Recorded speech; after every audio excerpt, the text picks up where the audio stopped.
Because you've got powerful legs. How did you get the physique? Was it gym or how did you get the physique? I've always been... She's actually not got powerful legs. Do you shower in your dressing room? Do you have a shower on the day of a fight or not?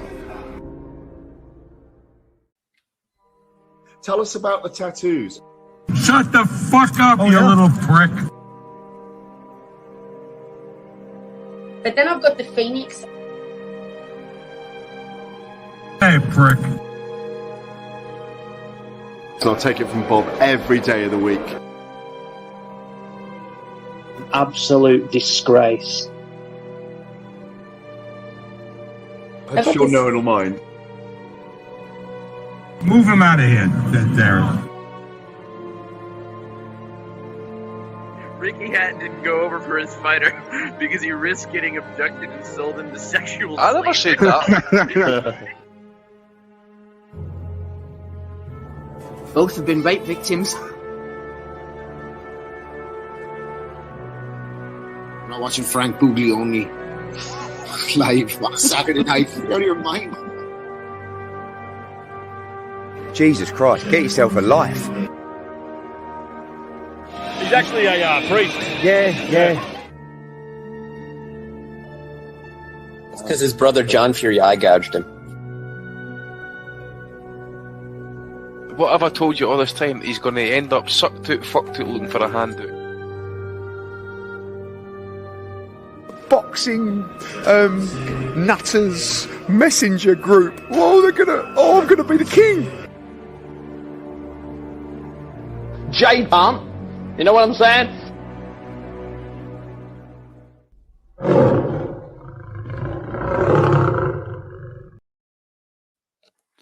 Welcome, everybody, to episode 561 of the Boxing Asylum Nuthouse.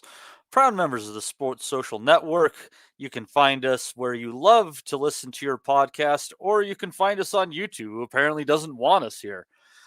Joining me today, Steve Wellington and Addy Patterson had an interesting week of boxing behind us. A couple of cards that are definitely worth talking about. I think I'm going to kick it off in the land of the rising sun, where the sun was rising when I watched it at 4 o'clock in the morning, with Junto Nakatani picking up another title in his quest to unify a new division.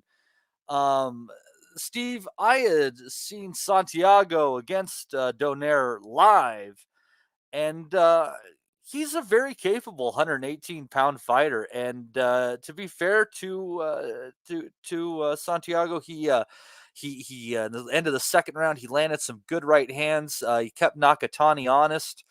But I'll be damned if Nakatani didn't eventually just find that left, absolutely piped it in the sixth round, flooring Santiago, and swarming him, I think finishing him off with a right hook along the ropes, if I recall. But just another great performance by this guy, very lanky, and that left hand of his, Steve, it's a fucking weapon.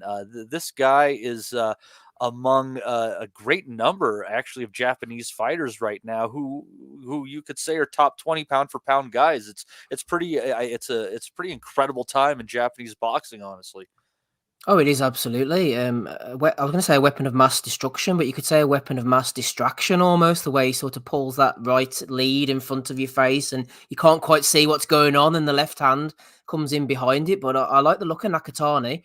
And a lot of these guys, especially these Japanese fighters, they seem to start off at like straw weight and paperweight and all these mad weights down 6-7 stone. And they're really lanky guys. I mean, who would have thought not stuffing beef burgers and corn syrup-based products into your gob at every opportunity would make you so fit and in such fine fettle? But anyway, I digress. Matty, you did mention about getting up early in the morning. I had this for Bellew of the week, but I thought, isn't that a Chris Algieri? You see him there? Isn't that a get up at 4 a.m. face?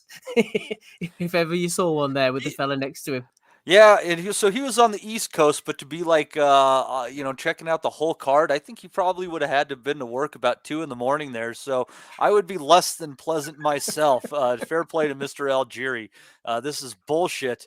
And, this is why they should get themselves some Asian correspondents, for the love of God. You're supposed to be the home of sports, ESPN. Yeah, exactly. Not dragging poor Algeria out of his bed there. Looking resplendent in his suit, I must say. And the fella next to him looks a little bit more lifelike. But yeah, Algeria showing the effects there with those bleary eyes. But as for the fight itself, Nakatani, really like the look of him. We've got Inoue, obviously, Naoya Inoue. You've got Kazuto Ioka at the top. But Nakatani's closing in, especially on Ioka, I think, at the moment. 27-0 now. 20 knockouts. He gets rid of people. He blasts them out. He's been a pro for nearly 10 years. They brought him along nicely. That finish of Andrew Maloney was absolutely cracking at the end there, dropping him for fun, dropped him early, dropped him late, shows he's got an engine. He can get rid of you early on in the fight. He can go the distance if he needs to. He's been the 10, he's been the 12. And Santiago, I know the commentary team are kind of saying, oh, if he can get close, if he can get his shots off. He showed against Donaire, fighting through the cuts. He's had a tough personal life. This is the guy who's fought his way to the top, but Nakatani is just a different level, I think. You could tell from the beginning, Santiago, if he's going to get inside, that was going to be his best chance of having success. But getting inside, he was going to have to pay a heavy price if he was going to land shots, which he did. Right hand, left hook landed at times, but he didn't have the punching power to upset Nakatani. And he was just eating shots as he came in. That right hand, the left, that dropped him first of all. He looked in a world of trouble, and then that right hook, that finished him off at the end. Lovely placed shot. Who knows where Nakatani is going to go next? Santiago's had his moment. He sort of caught Donaire at the tail end of his career and finally finished him off. But the future's all about Nakatani. Is he hunting down Inoue? He's moving up the levels, so quite possibly. But I just like what I see. Matty, and he's got a WBC title now. Get those unifications made. Yeah, absolutely. It could be a fun time at 118 and 122, but we'll get there in a minute. Andy, Nakatani, it'll be interesting, as how he ends up being rated among his peers as after his career finally winds down. But it's really just on the come up now. A lot to like about that left hand. I think his right hand's got a little bit more quality than people give it credit for, because he did pretty much finish that fight with a clean up right hook last night. But if you do, I don't know if you've noticed it. I mean, he caught those right hands from Santiago, obviously, and you could definitely clip him. I mean, southpaw, it happens. But he kind of leans in just a little bit, and I got this fear about him getting scooped by an uppercut or a 45 from somebody. What are you thinking? Is he a knockout artist who is also a knockout waiting to happen? I think when you look at him as well, I think he's actually quite good on the inside. I think for such a tall guy, he does employ a lot of good upper body movement. Does seem to kind of roll out the distance pretty well. And then when he does cut loose with those long levers, I mean, you see it with the stoppage when he starts winging in those chopping shots. If he catches you clean, you're going to go, and that's the impressive thing as well. As he's went up in weight, the bantamweight now, and the power seems to have carried up with him. You can see the size difference in that as well, as he's still got that lanky frame, hasn't really put on a lot of muscle. Even though Santiago did look like he was slightly smaller than him, but he is because of his height. You think he's probably going to be easy to hit, and when if he does get hit or gets badly knocked out of that, it's going to be spectacular possibly. But as you said, he took a couple of shots, took them pretty well, didn't seem to be flushed, come back strongly, finish it strongly in that as well. Well, obviously the two drop downs in the round before the stoppage, it was pretty heavy. But I really liked his performance. I thought he was really good on the inside. As I say, he employed a lot of good upper body movement for a guy that size. It was pretty impressive, and I think he'll be in a lot of good fights. It's been proven in that, as well as the power is going to seem to be carrying up as well. So good times. It really is good times. And you're talking about Inoue as well, but which we'll probably get to if you want to bring it up at this point. But it's obviously you talk about what's his name? Naoya Inoue, or are you talking about the brother? Oh, I think both. I think that's what's interesting about the narrative, kind of what's going on at 118 and 122 pounds. So if you kind of look at it, we could be building for Annie. You're more of a historian than me. It could end up being what would be one of the biggest, if not the biggest, fight in Japanese boxing history. Because what we're looking at right now is, so you got Nakatani, who just picked up that belt. for the WBC, and they had open scoring, and I hate open scoring, but that's another story. Last night as well, and we'll talk about his fight. Takuma Inoue, the brother of Naoya Inoue, was able to grab hold or keep his WBA belt. You got the IBF with Emmanuel Rodriguez, who was beaten by Inoue, and then you got the WBO, which is held by Maloney, whose brother was knocked out by Nakatani at 115 pounds. So you have this interesting, So you have this interesting path of cleaning up bantamweight for Nakatani, which includes the brother of Naoya Inoue, Takuma Inoue, who just had a fantastic win last night over Jerwin and Cajas, who looked freaking huge in the ring last night at bantamweight.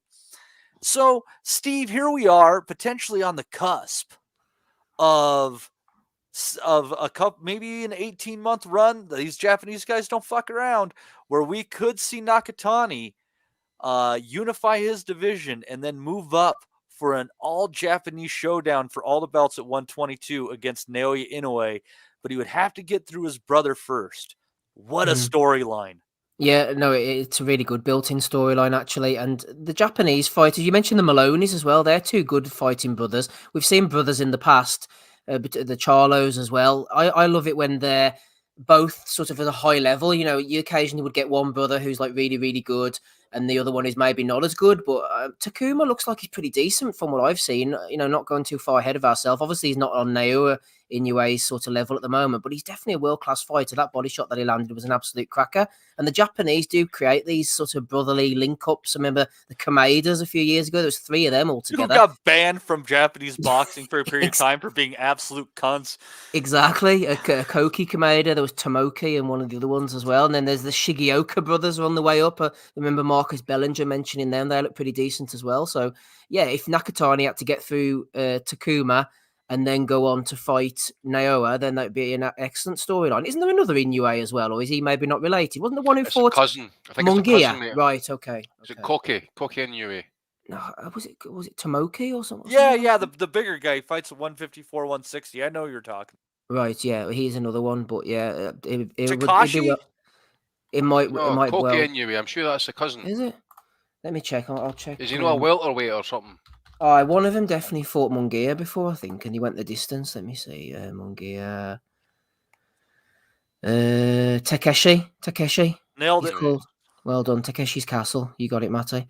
But I can't remember what we were talking about. I was probably rambling as usual. But as for 118, Nakatani's the man as far as I'm concerned. He's got that Maloney business he could clear up as well. Looking down the rankings, I'm not really sure what else he would be going for. So, yeah, let's make your idea happen. I think that's what needs to happen. If not, stick him in with Rodriguez. Isn't he the IBF champion? He was last time I checked. I think he'll get rid of him in pretty short work. So keep them active. That's the main thing. Activity's killing boxing. These guys are active. That's the main thing. Yeah, and Andy, while we talk about other things and focus sits other places in boxing, I'm looking at this, and I mean, there's revenge for brothers, there's compare and contrast, there's a super fight like I don't know that they've ever seen in Japan, waiting at the end of this tunnel if he can navigate his way through. For me, I officially think the most interesting thing happening in boxing is at bantamweight and junior featherweight. Are you in agreement possibly at this moment? Yeah, I probably agree with you in that regard. I mean, nothing's really happening to me. We all know the heavyweight stagnated. Super middleweights, there's nothing really happening. Welterweight's basically done and finished because of what's happened with Crawford. Well, yeah, Canelo holding all the belts at 168 is keeping a lot of good fights from happening because everyone's waiting out on the Canelo sweepstakes. When there's a little bit of talent in that division, I think it's pretty underrated. Yeah, true. But just back to the matter at hand. Yeah, I take your point, but obviously as well as you're hoping for a lot of things to kind of fall into place. The ideal scenario would be for Nakatani and Tamuki Inoue to fight next. Obviously, that'd be the ideal thing. I was just checking it up actually, just to kind of make sure. I was right actually, but I believe there's only been one in the entire history of the sport, one all Japanese unification fight. And that was in 2012 between Kazuto Ioka and Akira Higashi. I'm pretty certain. Are you talking for all the marbles? Because I think Tanaka Oh, see, and Ioka. This was before the IBF and the WBO were recognised by the JBC, right? And I don't think there's ever been an all Japanese showdown with the 4 belts on the line, champion versus champion, so to speak. There's never been, I don't think. Unless I'm totally wrong, and I just can't think of anything off the top of my head just now. But not for the 4 belts. I remember didn't Kenshiro unify with somebody, but they only had a belt apiece, wasn't that a few years ago? Do you remember? I think it was before he lost. Well, and I thought Ioka and Tanaka both had belts on the line. I thought didn't Yagashi and Ioka fight when they both had belts on the line? Kenshiro's only got 2 belts. Mm-hmm. Yeah, not for the 4. No, I don't think that's been done now. Wasn't Ioka Yagashi potentially for everything at 105, or was that just it was WBA, WBC, because that's what I'm saying. That was the first ever all Japanese unification fight. One person had the WBA, one had the WBC. That was the first ever unification fight, as I say, but there's never been one since, I don't think, and there's never been one for the 4 belts. Wow. Well, and I mean, what I find crazy is if you think right now, and I mean, obviously Ioka's on his way out. But even though I didn't have a chance to watch the fight, you have Tanaka floating around there. I mean, so you have Naoya Inoue, you have Junto Nakatani, you have Kazuto Ioka, and then you have Tanaka. All 4 of those are arguably top 25 pound for pound guys. That's pretty freaking incredible. And Tanaka showed his again. He has got that ability in him to actually box through an entire fight, no going like face first by his defence and that. Could question the opponent who maybe couldn't throw a straight right hand properly, but I got the job done. So you can expect picks up the belt as well. So I don't know if I would put him in the mix, to be fair, mate. I think Tanaka's got a very short shelf life. I don't think he hangs with likes of Nakatani. Absolutely no chance. They get eviscerated, honestly. No, I think that he's going to be more of a fan-friendly action fighter, like you said, with a short shelf life. But he's entertaining right now while it lasts, that's for sure. But it's fun to watch this. Now, when it comes to the younger Inoue, I believe last night, isn't he the younger brother? Why is his first name slipping? Yeah, Takuma. Yeah, he is. Takuma. Yeah. So he showed some great boxing ability. Now, Steve, and that fight, I mean, and I thought Cajas was starting to come on in round 7 and 8, funny enough. And then he just sank those 2 consecutive right hands to the body, and then Cajas was done. Definitely good work. Now, I'm kind of curious.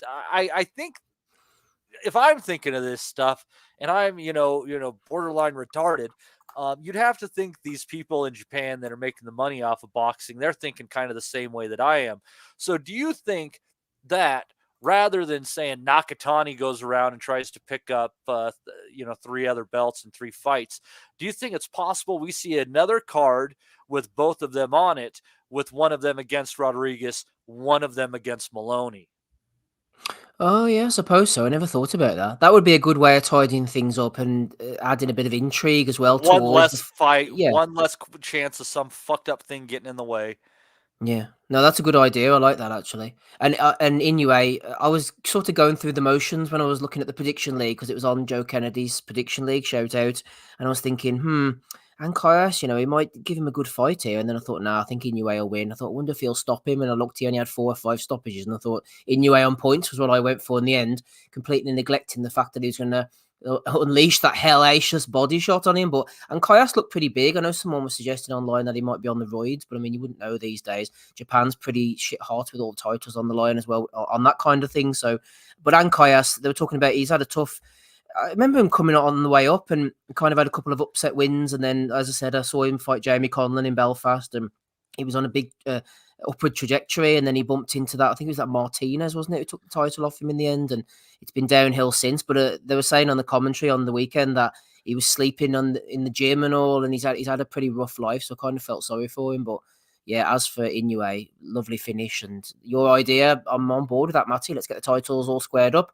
Have 2 fighters with 2 belts and then put them all in together. Hopefully it's the 2 Japanese guys. No disrespect to Rodriguez and Maloney, but we've seen them before. I think they even fought each other at one point. So Let's get these titles unified. We're in the era of unifications, the 4-belt era. So let's make it happen. Yeah, and I mean, what would be incredible is if you get that knocked out, the next fight's all the belts, if the sanctioning bodies let it go through. And you could potentially see Nakatani, if he was victorious, which, for the purposes of boxing, I'd like to see, because Inoue is not going to fight Inoue, I don't think. So get Nakatani gets to go and try to do what Inoue did, and have unified the belts at 118 and 122, and do it in those 2 consecutive fights. What a huge fight it would be. Obviously, you have to favor the monster. But man, we'll see. When you got dynamite in the left hand like you do, like Nakatani, I mean, anything's on the table. Yeah, it's in boxing's interest for Nakatani to keep on winning and keep on looking good. I mean, he has his flaws. You mentioned as well about leaning over, and the fact he's so big will open him up to body shots and getting caught by people. He's not without flaws, but the way he fights with the aggression, the way he dominated a world champion like Santiago, who had taken his licks, beaten Donaire, as I said. For Nakatani to keep winning, I think that's better for boxing. Let him keep smashing people to bits and moving up the weight. So I would love to see that. The guys like Rodriguez, Maloney's of this world, they've had their chance now. I want to see Nakatani winning. Absolutely. I am definitely aboard the Nakatani train. The guy is something else. We touched a bit on the undercard there. Andy, why don't you go ahead and get your say in on the younger Inoue and his victory, and also Tanaka, and then we can move on. Yeah, well, I think that's basically the end of Cajas, to be fair, at world level. You might get a call at some point, maybe to kind of fill in possibly. But as we mentioned last week, it has been a kind of lackluster reign when he was champion, and I just thought he looked kind of like not so much washed, but he just certainly worn out anyway. As I said, I was really impressed with Inoue. I really liked his aggression in that, and he had really Cajas kind of backing up. What else we have? Tanaka, as I mentioned, I think he, again, as I mentioned, he can show that he can box. He isn't always a front face slugger, and if it's the same guy, that Jonas Sultan we got iced in 1 round against that 3-1 Japanese guy was Jonas Sultan. I'm pretty certain he's ranked somewhere in the top 10 in one of the ranking bodies. If someone's want to Sultan's a decent fighter. Taking him out in a round is a hell of a statement, honestly. It's bantamweight, I think it is 118. Sultan was the guy, Andy, I think. Do you remember Paul Butler picked up that kind of interim or vacant WBO title, which he then went and sold to Inoue, basically at the end of 23 or 22. I think it was the end of 22. Do you remember? I'm pretty sure, wasn't it Sultan who Butler beat for that title, I think? Possibly. Yeah, I think it was. I'm just trying to see actually if I've even got if I even seen the knockout in that. Just flicking through it was a body shot. No one's done that to him before. Fair play to that Masuda. It was kind of make and break for him. And the fact they're putting him in against someone, as you said, who's ranked possibly top 10 by one of the bodies. I don't know the background of Masuda. I can only assume he was some kind of standout amateur or something who's come along, fought for the Japanese title, which is a good belt, like the British title, basically. In his 4th fight, got beaten very closely over 10 rounds. They've thrown him in with Sultan. No, they're not messing about with this Masuda, and he fairly delivered the goods. I'm just going to see if I can give you more information on him, actually, because just seeing that he was WBO, Sultan was ranked with the number 6 he was. So I just want to see if maybe Asian Boxing had a wee bit up on him, a wee bit of profiles, because you're right, Steve, it's just... That's an impressive one, actually, to be fair.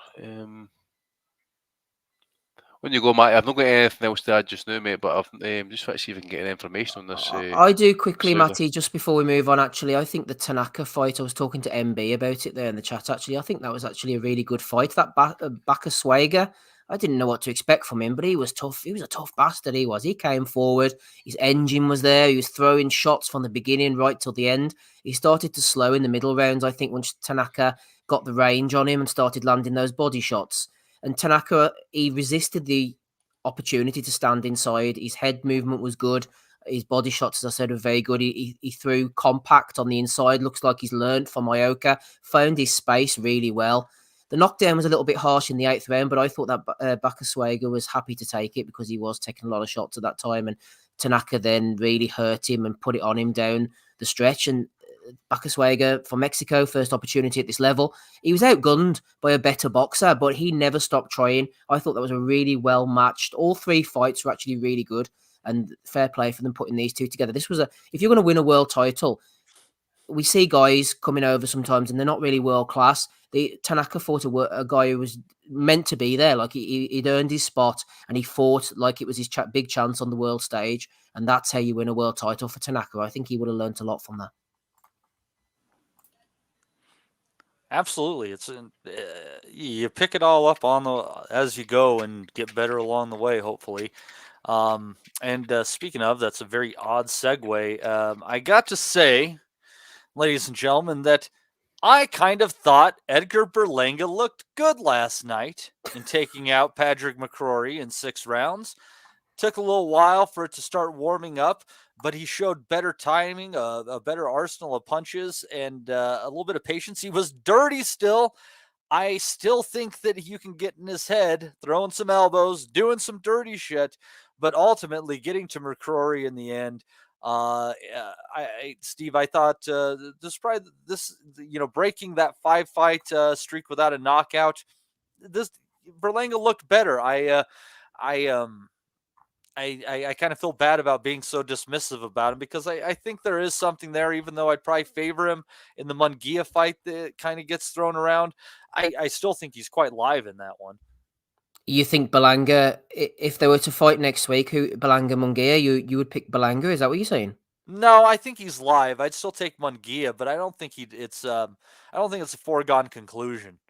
Yeah, I think Belanga's live, but he's live against anyone given his punch power and his erraticism. But I think, as you mentioned there, that was exactly what I had in my notes. You can get into his head. I think he goes for spells. He falls asleep. I had a few different thoughts on this, actually.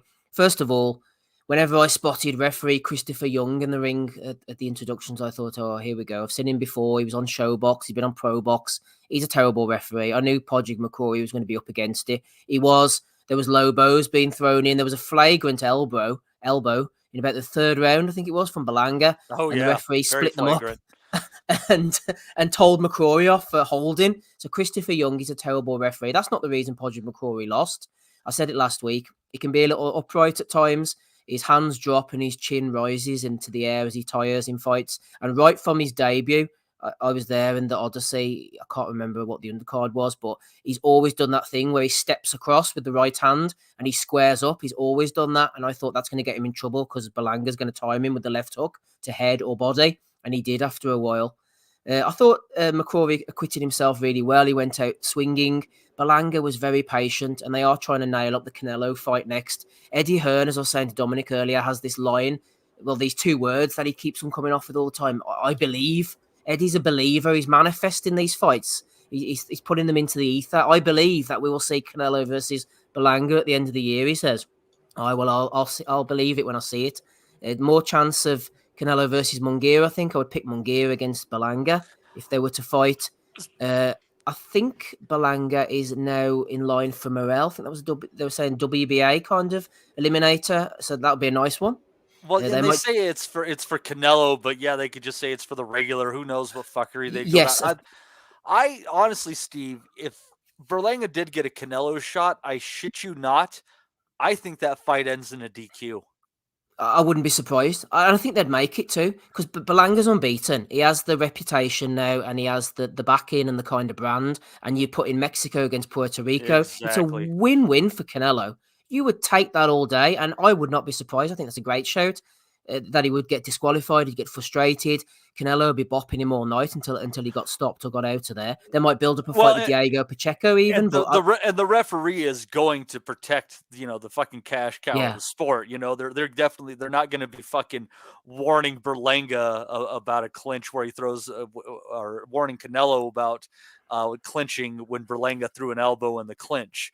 It's not going to go down that way. They might draft in Christopher Young or something. I was thinking earlier, because Eddie has Diego Pacheco, that's a possibility, but I don't think they'll do anything like that. I think Berlanga now, they're building him, they're keeping him just ticking over, just gently simmering to try and cash him out in a big fight, because Eddie's not stupid. He'll see what we all see. They'll look to cash him out against somebody big, putting him in against a Pacheco or a fringe guy. People talking about Plant, no chance. Those guys would beat him. He's not good enough. They're going to try and boil him up as best as they can and put him in against somebody else. Now. I could see Plant as another DQ just because he's too cute. You know what I mean? I wonder why. We've seen Berlanga now. He has trouble outside of the ring. You know, he's a dangerous guy. He's changed his trainers before. I think he was with Andre Rosier. He's gone back to his original trainer. He's turned from this exciting first-round KO artist who was the name on everybody's lips to this kind of gun-shy pseudo-boxer who seems to be devoid of all confidence. And in the Quigley fight in the last round, he showed that he had a decent engine. He could still hurt you late on. But I don't know what they're going to do with him. I think they should just say, look, just go balls to the wall, man, and just go and blast people out. This standing off trying to box people is not winning any fans. It's not impressing Wellington anyway. I don't know what they're going to do with him, but I believe... He needed that knockout last night. Definitely. He very much needed it. He had to knock him out. He couldn't have gone the distance with him after the last few performances. If you don't stand in front of him, you give him trouble. So I believe that Eddie will sort him out. Whether he'll fight Canelo or not, I don't know. But if I was Canelo, I'd be absolutely shouting from the rooftops for that fight because it makes all the sense in the world as far as he's concerned. Well, I would love to hear Eddie shout, I believe, for the rooftops because that means he'd be a religious man, eh? I believe! I believe! Hey, let me say real quick that I hate to digress on something we already talked about regarding the refs. What the fuck were they thinking in Japan to pay money to fly Lawrence Cole over? Like, isn't that like paying to fly a blind person out to judge a beauty contest? What the fuck were they thinking? And some random Italian, they drafted him for one of them. He left his wig on the plane, but looks at it as well. But anyhow, let's see here. So who do we got in here under the name Quote beats Thurman underneath? How do we dish out birthday beats through the internet, Matty? What's that? How do we dish out birthday beats? You know what birthday beats is? What the fuck is a birthday beatings for you, Matty? That's what you do in school, innit? How old are you, Matty? 39. There you go, 39 birthday beats, Ames. Not too old for birthday beats, and if I could, I'd get the Goat herself to step in my stead. I know she's over that sort of region of the world, so she can come in and give you a few on the arms, Matty. I don't know. Don't you think she'd rather have a go at Sonny Edwards? Well, maybe Thurman, by the looks of it. It seems like she's targeting Keith, and off of the last display, she's conquering all worlds now, Matty. What the... Yeah, she had the Quote had an MMA fight yesterday where she won, but apparently she was in an armbar for about 40 seconds. I think if you're a boxer, having your arm in a position where it could be broken for around 40 seconds is probably not a good thing for your boxing career. But I thought it was a moment of real heroinism. Is that what you'd say here? Yeah, heroinism of the Quote climbing off the canvas and getting the victory. I thought it was incredible. Yeah, she is all things to all people. You know, clearly close to the Muhammad Ali of her generation. Am I wrong? No, I'm not wrong at all. She was supposed to fight, I think, Layla Ali at one point, weren't she? But that never materialized. Put her in with Nico Ali. Really? That's what I say. I think they were supposed to do negotiations back in a few years back, I remember.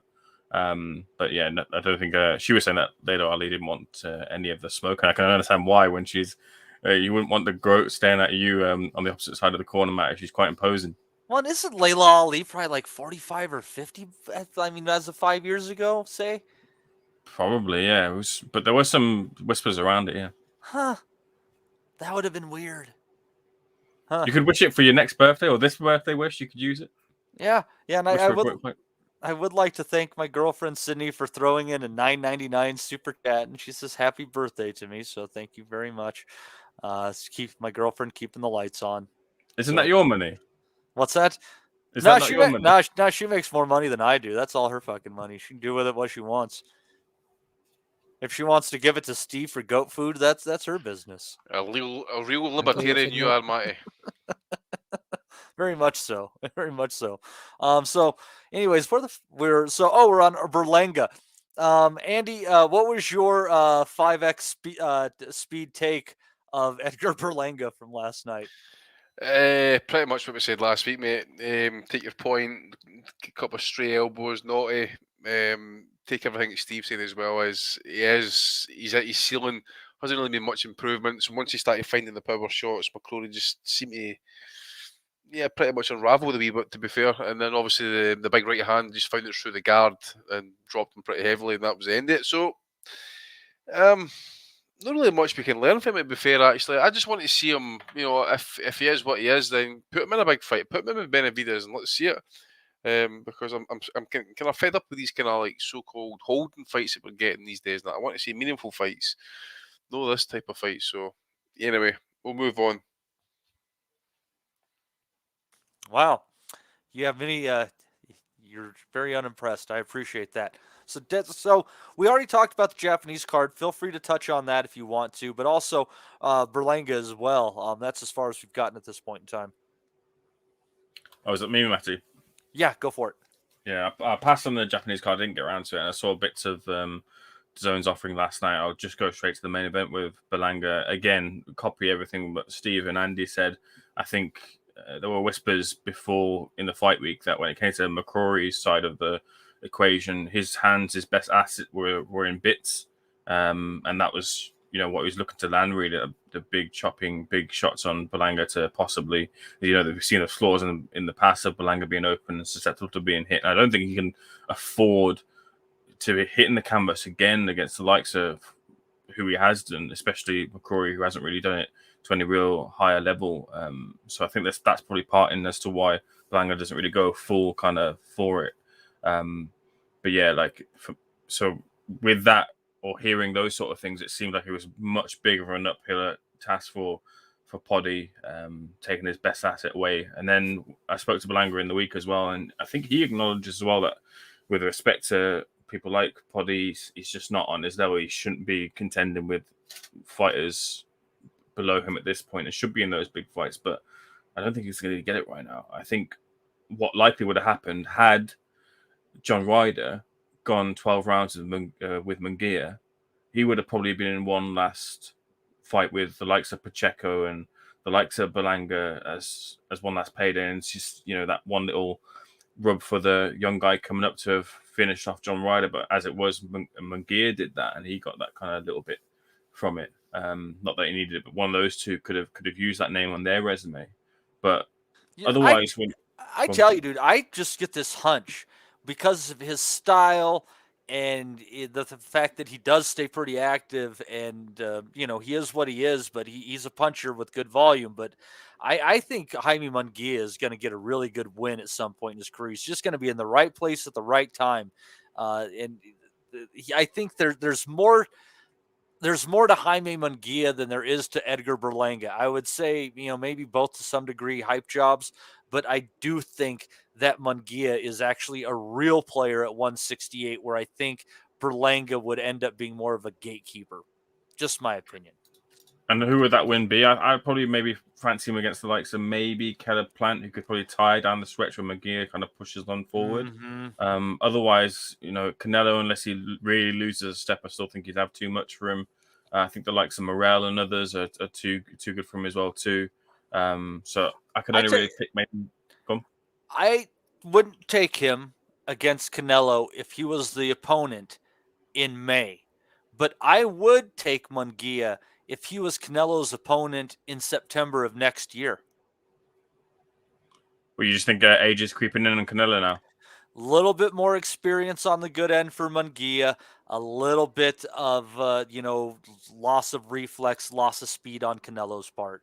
I think there's and that's like that perfect time I'm talking about. There's just be a moment where they bypass, and if he gets that shot, I wouldn't be surprised to see him build a name off of it. But I would rather see Benavidez get it, because I think Benavidez is more deserving of that torch. Again, my opinion. Does Canelo want to give it to either of them? Because isn't it he right? Ain't giving shit. He's not giving shit to anyone. He's not going to give shit to anyone. Canelo, and the thing about it is, he's either going to retire with it, or you want payday. Well, I mean, it's not just that though. He says he doesn't want to fight a Mexican, right? Yeah, they fought Chavez, didn't they? Yeah, exactly. Yeah. So let's say there's three different options here. Let's say Canelo either hands over his crown by fighting one of them, or Canelo just retires without ever facing any of them, and just basically takes his wealth and his riches into retirement, or one of them gets a chance and he beats him. What do you think's more likely?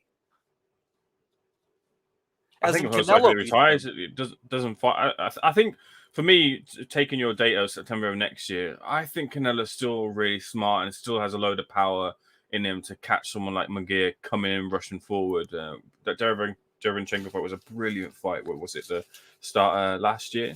And he kind of exposed again the flaws of Munguia. And I think Canelo's still got much more life in him, even to the tail end of next year. If there were the two of them to me, I think it's more likely they'll retire before he does. I know that there's an offer on the table now for Benavidez. That's more likely out of Munguia and Benavidez, but I still wouldn't put it past Canelo to not fight either of them. And I kind of sort of get it in a way as well too, because passing that crown over, it's a pretty heavy crown to bear in the sense of what has really Munguia done, specifically talking about Munguia in his resume. Coming up, I know that Canelo caught quite a few names and things like that on his way up, and that's kind of the nature of the game. But his isn't to the nature of what Canelo was doing up there. When he was on the come up. So is he that star that Mexico and that region might need? I don't think he is. Benavidez maybe a little bit more so as well too. He's starting to put a few names together with his resume, but he's moving up to like heavyweight now, and he might miss out on Bivol and Bellew, and maybe that's the right timing actually, considering missing out on those two fights. But those are still two big fights that you'd want. Well, what is it to basically offer him a junk fucking title against Vosdick if he moves up? It's such a fucking dumb fight. And I'll tell you, it's a shame because if you think about it, like, and you know, it's just interesting when they happen to be around the same weight classes and the handoff works. But you know, in the past, like these things have kind of gone all, you know, like willingly, like Chavez fought De La Hoya not once but twice and kind of handed the torch to him. And then I think by De La Hoya fighting Pacquiao in its own weird way, I think it handed off the torch in a sense to Marquez. We're in a different point in time. We're in a different generation, Matty. We're in a different generation, Matty. There was no handover between Canelo and Mayweather. They fought each other, but there was no handover. Yeah, I'm talking more just the straight Mexican-American side of things. Because I think there's the torchbearer for them. And I mean, and then you have it on the side. And I guess to the Mexicans themselves, I think, you know, people were either a Barrera or a Morales person. But, you know, but that was, you know, had something to do with the fact that De La Hoya was a Mexican American, so they didn't give him credit on that. But, you know, here is Canelo with that chance to either have a great victory at the end of his career with one of these guys to really, really close it out, or to hand off the torch the way that Chavez did with De La Hoya. And for him to balk at that is really sad. Now, what I think would be a cool thing, you're saying, especially for Canelo, and let's kind of weave this. I'm sorry for jumping around here. Canelo is trying to get Charlo for $35 million. And they're like, no, we don't want to pay you $35 million to fight the other fucking Charlo who had been out of the ring for 2.5 years before his last fight against a guy who's a former welterweight. So what Canelo has on this one is maybe he can get that fight if he can say to the people that need to fucking make this happen and to the fighters themselves, if you give me Benavidez against Munguia on the undercard to help boost my numbers on this fight and make this deal for me to get my big payday, you'll get the next one. Fucking, like, it's time to do some fucking business here, people. You know, you quit fucking off and fighting Charlos. Like, fuck them. I don't think, Matty, that Canelo will be interested in passing the torch to anybody, and he'll be weighing that up in his mind. If he chooses any of them to fight, I think he'll go Charlo, Berlanga, Munguia, guys like that. He'll not want to risk. It'd be interesting to see where his mindset's at, his risk taking's at the end of his career, because really, he should be thinking, right, Benavidez, never mind passing the torch. He's going to be my one last win. The guy at the end that they're saying is going to beat me. I'll go out and beat him. Forget about passing the torch. I'm going to retire after beating Benavidez. If his mindset's there, great. But I think it'll be more like, what if I lose to him? I don't want to pass the torch. Is Benavidez even a true Mexican? All these kind of debates are going to come up, and he'll not want to risk losing to him. He's like half Ecuadorian or something. Yeah, and he's from Arizona. Wasn't he born? I don't know if he's born in Mexico or he's lived in Arizona or something. Arizona. We don't care about that type of stuff, but apparently a large portion of the internet seems to care about that type of bollocks. But yeah, I think Canelo would be interesting to see where his risk reward and where his mentality and his mindset's at the moment, as to whether he takes the Benavidez fight or not. The passing of the torch was meant to happen between Canelo and Garcia, both at the same gym, both on the rise at the time. Still could happen in its own sort of way with Garcia, with his own following, but that sort of relationship is kind of fractured now, has it? I don't know where it stands right now, but at least last when there was a bit of a fallout between the two of them. But that for me seemed like the natural kind of passing of the torch with someone of that sort of background. But Ryan Garcia seems to have fumbled it a little bit. He's still taking some decent fights, so hopefully that Haney fight gets over the line and such. But that was what for me. Ryan is too American. He is too American for that torch.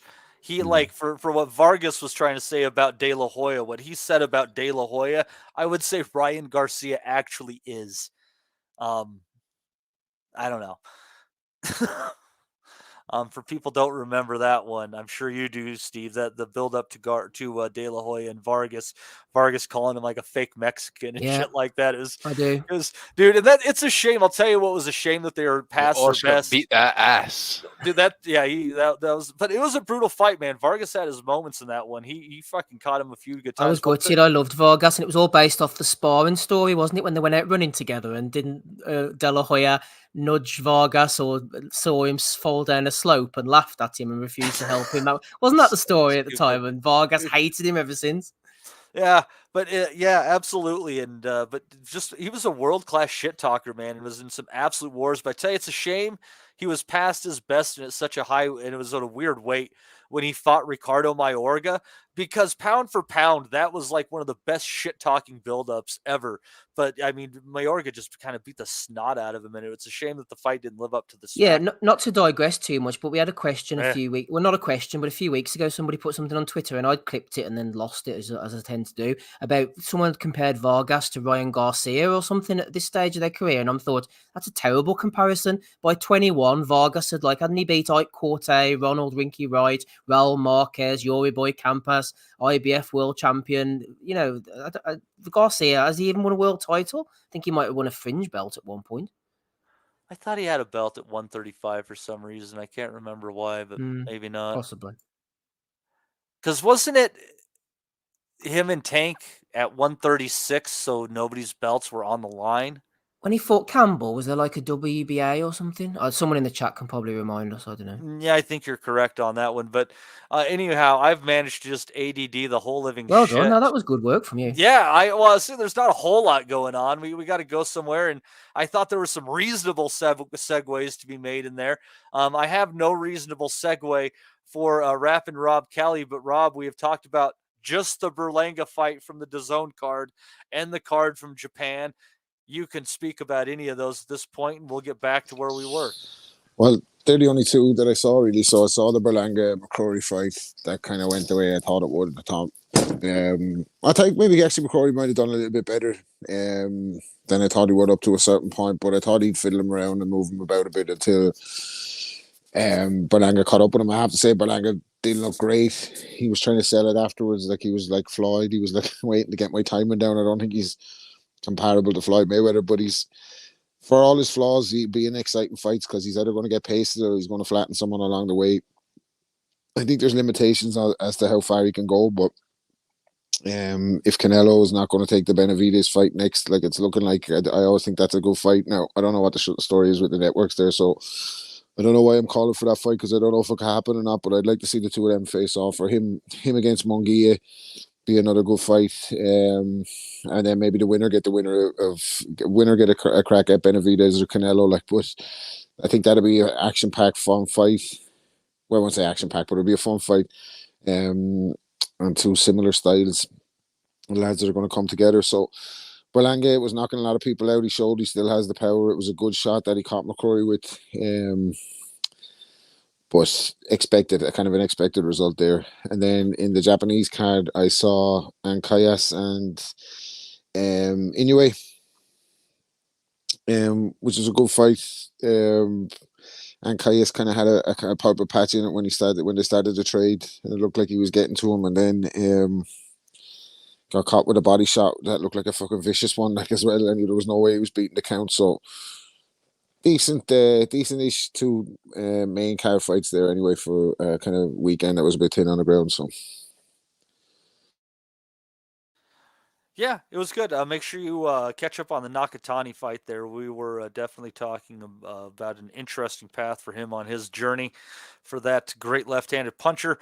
Further down the Berlanga card, let's go for Andy. Andy Cruz picking up the third victory of his career over Brian Zamaripa. Finishing off a parlay I had Berlanga by knockout, and this fight to go over 7.5 rounds, Andy. It looked like Cruz was going to take him out multiple times, but Zamaripa's a tough guy. He knew how to survive, and I really think this is just another good win on the progression of the pro career of Cruz after, is such an amateur background that he has. Obviously 1, 2, maybe 3 fights away from a real title shot here. But we got to see him challenged. We just don't know at what level a challenge will actually arise for this guy. Yeah, I agree with all that, to be fair, mate. Done it all his own way. I think the only thing really he's lacking is just that game-changing power, really. He's got all the skills and offensive output and that type of thing. But I would imagine if he's ever put under pressure, he'll just do what the usual Cubans do. They'll just go back in the amateur program. They'll go on the back foot. They'll just use the ring, go lateral movement, and then they'll start to try and get themselves back into the fight that way. Again, it will probably come down to levels, in terms of when he gets his test. They're talking Keyshawn Davis already. I think it's clear, actually. It's down to both camps. It's down to both fighters if they really want it. I don't know. I think Aram is probably the least likely promoter to be working with some of these guys. I don't know. Well, what's he going to do with Davis, really? I mean, what's his options, really? Putting him with Lopez, maybe? Well, he's, Stevenson, is he really retired or is he back? Who knows what the fuck's going on there? Shakur's not fucking retired. That's a joke. Rob, man, he's finished. Yeah. I like the idea of the two of them fighting, but I don't see it being made just because the people around them are both going to say, why the fuck is this fight not for a title? Like, one of them is going to have something on the line before they fight. They're not going to fight at this stage in their career without one of them having something to bring to the table, I think. So I know Davis is looking for Lopez, isn't it? So I wouldn't be surprised if Aram just throws the two of them in together, like, to see what happens. Like, just the final on Cruz, Matty. I'll just pass up to everybody else. I think he's top level. Maybe just hasn't got the top level power, but definitely being fast tracked. He must be pushing 30 now. So I just think they'll try and push it. I'd love to see the Davis fight. I'd love to see him in tough fights immediately, actually, because I says if that is what they're pushing for at this point, then I'd love to see it. But I kind of feel, Andy, like his punching power is kind of like on the range okay. of. I think it's about. Well, I was gonna say it's about like Erislandy Lara would be a fair comparison. I just think that Cruz has more punches in his arsenal than Lara does. Yeah, probably. It may also be down to his style. Maybe he needs to kind of like sit down the punches a little bit more than that as well. But we'll wait and see. But see, everything else about him is quality, to be fair. Foot movement, good jab. So just that wee bit of lack of power. Just start that one. Just totally change it for him when you maybe really need it if you're ever in trouble. But you just never know. You might uncork it at some point. When you're that sharp of a puncher, you don't necessarily have to have the biggest punch to find the right shot. True enough, and that as well. Listen, he might be one of those fighters where he doesn't even need the big shot. A guy like Ward, Floyd, guys who can box themselves, Rigondo, guys who can box themselves around the ring for 12 rounds and that, and just like guys like Pep, Rigo had a big shot. He just fucking wouldn't throw it down. Yeah, exactly. I open off one big. That was the frustrating thing, wasn't it, Andrew? Yeah, big time. No, I think that honestly that left hand he uncorked on Donaire in the 12th round was probably the best shot anyone had landed on Donaire in his career up to that point. Took Nanito to school that day. Took a lot of us to fucking to sleep as well. I'd crack him at that one. He's running now at this stage. Come on, he's running. But yeah, no, like Rigo could punch, I think, but he just didn't engage. But I like this Cruz guy too. I think I agree with both of you. Like, he hasn't got devastating power, but his, like Matty says, his punches are so sharp. He's going to knock out a lot of guys with shots they don't see, and just pure technique, the way he turns his hands over and everything. He is the biz, like, and the guy is a survivor or whatever. So I only saw just the fucking highlight roundup of that. But anything I've seen of Cruz so far, like, he looks like he could give any of them a fight now. But it's just like with these Olympians guys that they try to fast track, like really Lama and Rigo were the only two that kind of ever worked with, wasn't it? Like, he is the real deal, though, mate. To be, I think he's basically every definitely. single amateur tournament he's ever actually entered for, like gold medalist for everything he's been into, possibly. Yeah, no, I agree. Like, he's ready for them all now. But I just think, like, we've seen him with Rigo, where they kind of fast tracked him, and Loma they definitely fast tracked him. But we haven't seen anybody like with an impetus to see these guys. Do you know, because everybody's going to have to fucking there's going to have to be a bit of bandwidth moved around in order for Andy Cruz to get a shot. Like, he's in the Who Wants Him club, like, isn't he? Like, exactly. The thing is, it's a bit like Floyd. Floyd found that niche. Floyd was he played up to that shithouse, persona. I doubt Cruz is going to be able to do that to kind of draw in some extra money. Exactly. And everything, and that, he is basically that equivalent as, like, who needs him, and you can switch stances and that as well. I was noticing there last night as well. So he's got everything about him. Just hasn't got that pizzazz. It's like worth taking the risk for. Doesn't got that payday. I mean, the guys in and around that division are not going to fucking risk they're going in against him. Like, he's a tough fight now. Like, they're going to put him on the long finger. Like, I would give Eddie a lot of respect if he's able to pull off some high end fights, because it's going to be a hard sell. And I think you see what Bob had with Rigo, with Bob's contacts and his experience in the sport. He couldn't shift Rigo, to a big market.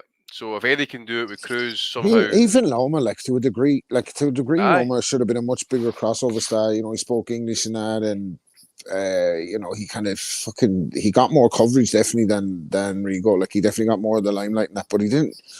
And as good as he was, like, and he never kind of hit the heights of stardom that I would have expected him to. Not that that matters a fuck, but you get what I'm saying in terms of making big fights. Like, so I'm not saying I agree with them, and these rankings are going to change because there's some fights that are happening soon. I think some guys are going to drop out here. These are the current rankings for the ring at 135 pounds. They're top 10. Like I said, I don't necessarily know if I agree with them. Vasily Lomachenko, number 1. Gervonta Davis, 2. Isaac Cruz, 3. Isaac Cruz is going to be fighting Rolando Romero at 140 pounds. Number 4, Shakur Stevenson. They appear to not believe he's retired. Number 5, William Zepeda. Number 6, Frank Martin, who is rumored to be fighting Gervonta Davis. Number 7, Raymond Murataya. Number 8, George Kambosos, who will probably drop off after losing to Lomachenko, as I expect. Number 9, Maxie Hughes, good fighter. Expect him to drop off after he loses to William Zepeda, as I expect. And number 10, Keyshawn Davis. And I mean, there's some names that aren't on that list, obviously, that potentially that have a lot of potential, but you got a very, very stacked division there and a lot of very interesting fights potentially. And people with different promoters, all the political aspects. It'd be interesting to see what Eddie does with him. I'll just say my 2 pence worth quickly, Matty, before we move on. I thought he looked huge size-wise. I know we're talking about, 135 is he competing at the moment? Yeah. He looked at least a 140 guy. He looks world-class already, I think. Just needs those box tickers now, which I drone on about regularly. Chin, stamina, power at the highest level. Zamarripa, he was tough as old boots. These Cubans, as Andy mentioned, do tend to step off and let people off the hook. At the end, I was hoping round 8, 9, 10, he might do a little face plant finisher, but seems like his engine was kind of wearing down at that point. If he can add the extra explosivity and just move up in gears and not box, sort of add the KOs to his arsenal, I think he'd be absolutely very difficult to beat. As for fighting guys like Keyshawn, that ain't going to happen. No chance in hell. Aram and Hearn come together for 12-0 against 3-0. It just makes absolutely no sense in this game. But he's a big guy, Cruz. If they can boil him down to lightweight, there's some exciting fights. But how long he can stay there is another matter. I see Cruz was sparring with Boots Ennis for this camp. Is he training with? Yeah, he's training under Bozy, isn't he? Is he? Yeah, wow, that's where he trains in Philadelphia in the dungeon. That's some top sparring he's getting there. That's a good thing. Got to break some of that Cuban bullshit in a Philly gym. That's a very good gym for him, I think. Mm-hmm. That's just on the lightweights, like with Tank and Frank Martin being floated. Like I see a lot of people saying like Frank Martin is a good opponent for Tank, and I agree with that. Like I think Frank Martin is capable of making it an exciting fight because he can probably win some rounds against Gervonta because he's a slow starter. But like, and as big a fan as Tank as I am, and I really am, like he's one of my favorites in the sport. He's been a world champion for 7 years now. Like, and Pedraza is probably the best name on the resume. Where Santa Cruz. Santa Cruz, though, he had everything in his fucking. He's a fucking featherweight, wasn't he? Or He did, but the best name on his resume, just looking at face value, Leo Santa Cruz. You got a where they're at the time. It's either Pedraza or Garcia, surely, where they're at the time. Yeah, but Garcia then is like, what's Garcia like? Do you know what I mean? Like, what the fuck is he going to turn out to be? But I suppose coming in at least the undefeated left hook, the gravity of the fight. But in hindsight, you're right. It was a fight like.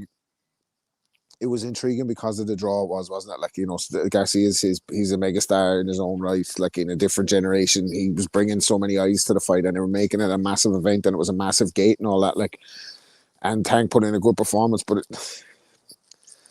you're looking at from 7 years, like since he kind of beat Pedraza and Walsh, and then it just was like a couple of Floyd undercard fights, like a couple of titles, Mario Barrios, it's just fights he's been expected to win. That's a good win, I think, man. I think that's at 140 pounds too. That's a good win. Barrios is I'm not disparaging him. Like I'm not disparaging Tank or what Tank's. I think Tank is a fucking tremendous fighter. Like I think he has all the ability, but he's like I said last week or whatever. He's nearly 30 now. Like, he's got to be fucking into his 30s, and we haven't seen him.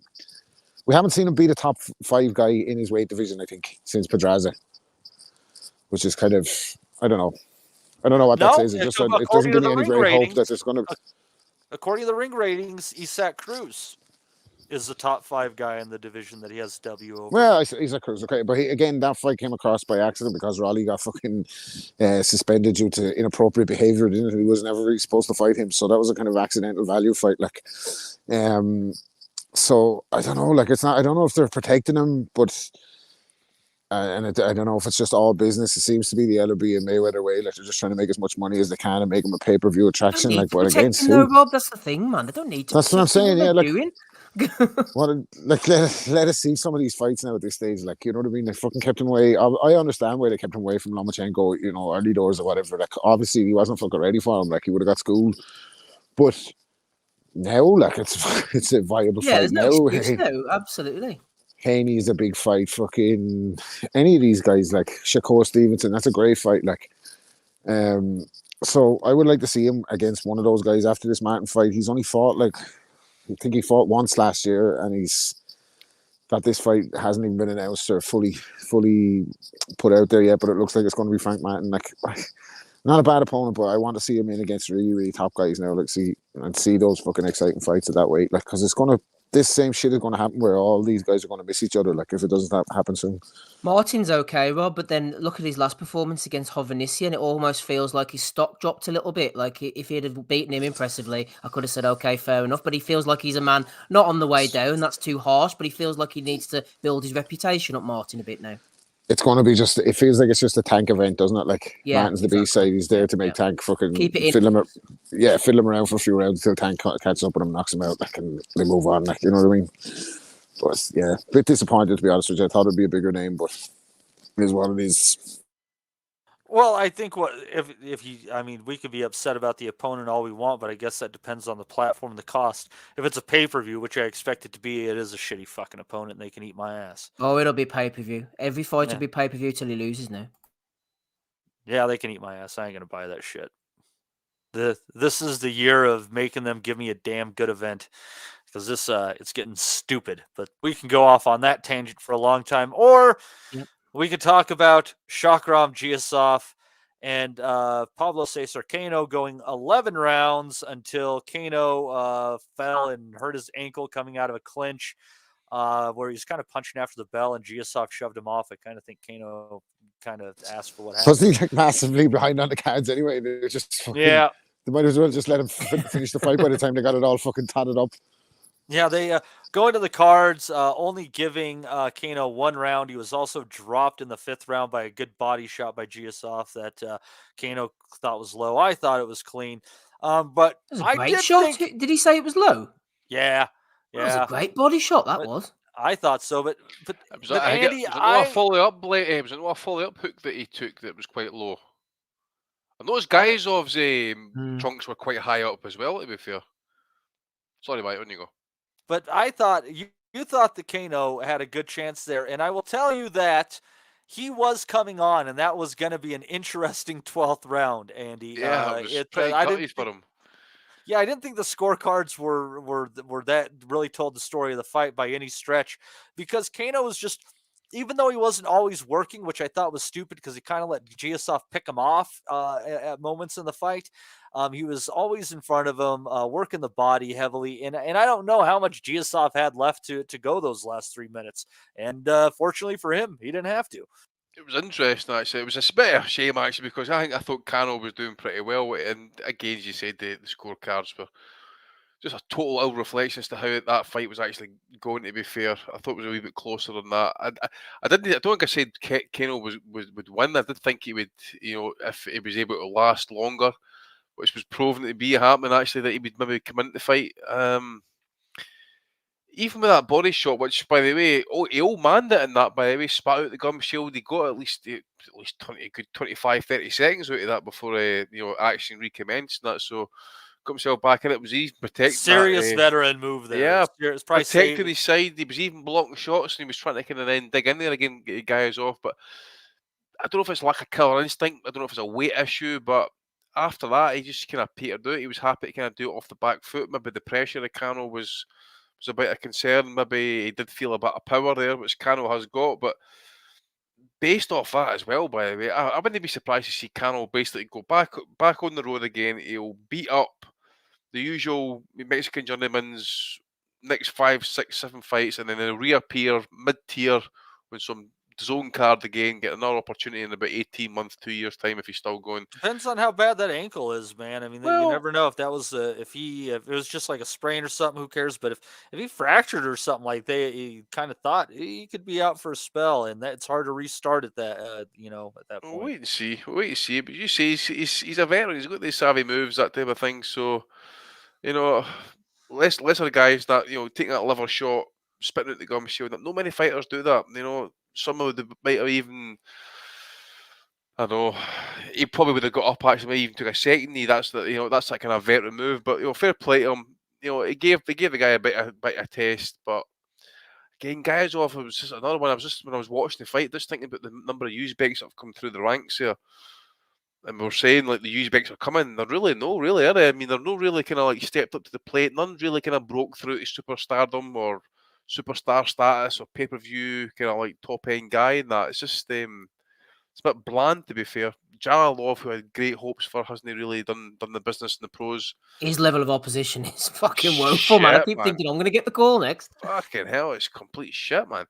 Who's the other one? The guy doing it light flyweight, your boy Hassan boy does Matt off. For the other one, again. And there's a few others running, but the kind of middler weights. Who's no Giyasov? Who's the other one? Madrimov. That's the other one. That's who I thought Giyasov was. That's nice. Again, another one. No light the header on fire. So, yeah. Other than that, it was an okay fight. But as I say, I think we'll leave the best to last, Mike. I'll let the lads kind of come in that fight if they want to. Steve, feel free to get your piece in on that one, my friend. Yeah, very little to add to what Andy's already said. I thought the body shot on Kano was class, but he wasn't in the greatest of shape. But he's a puncher, and Giyasov did what he had to do, and nothing really the to add. 8th round, Steve. Sorry, I meant to mention. Yeah. Sorry, the 8th round was. Do you think Kano should have got a knockdown?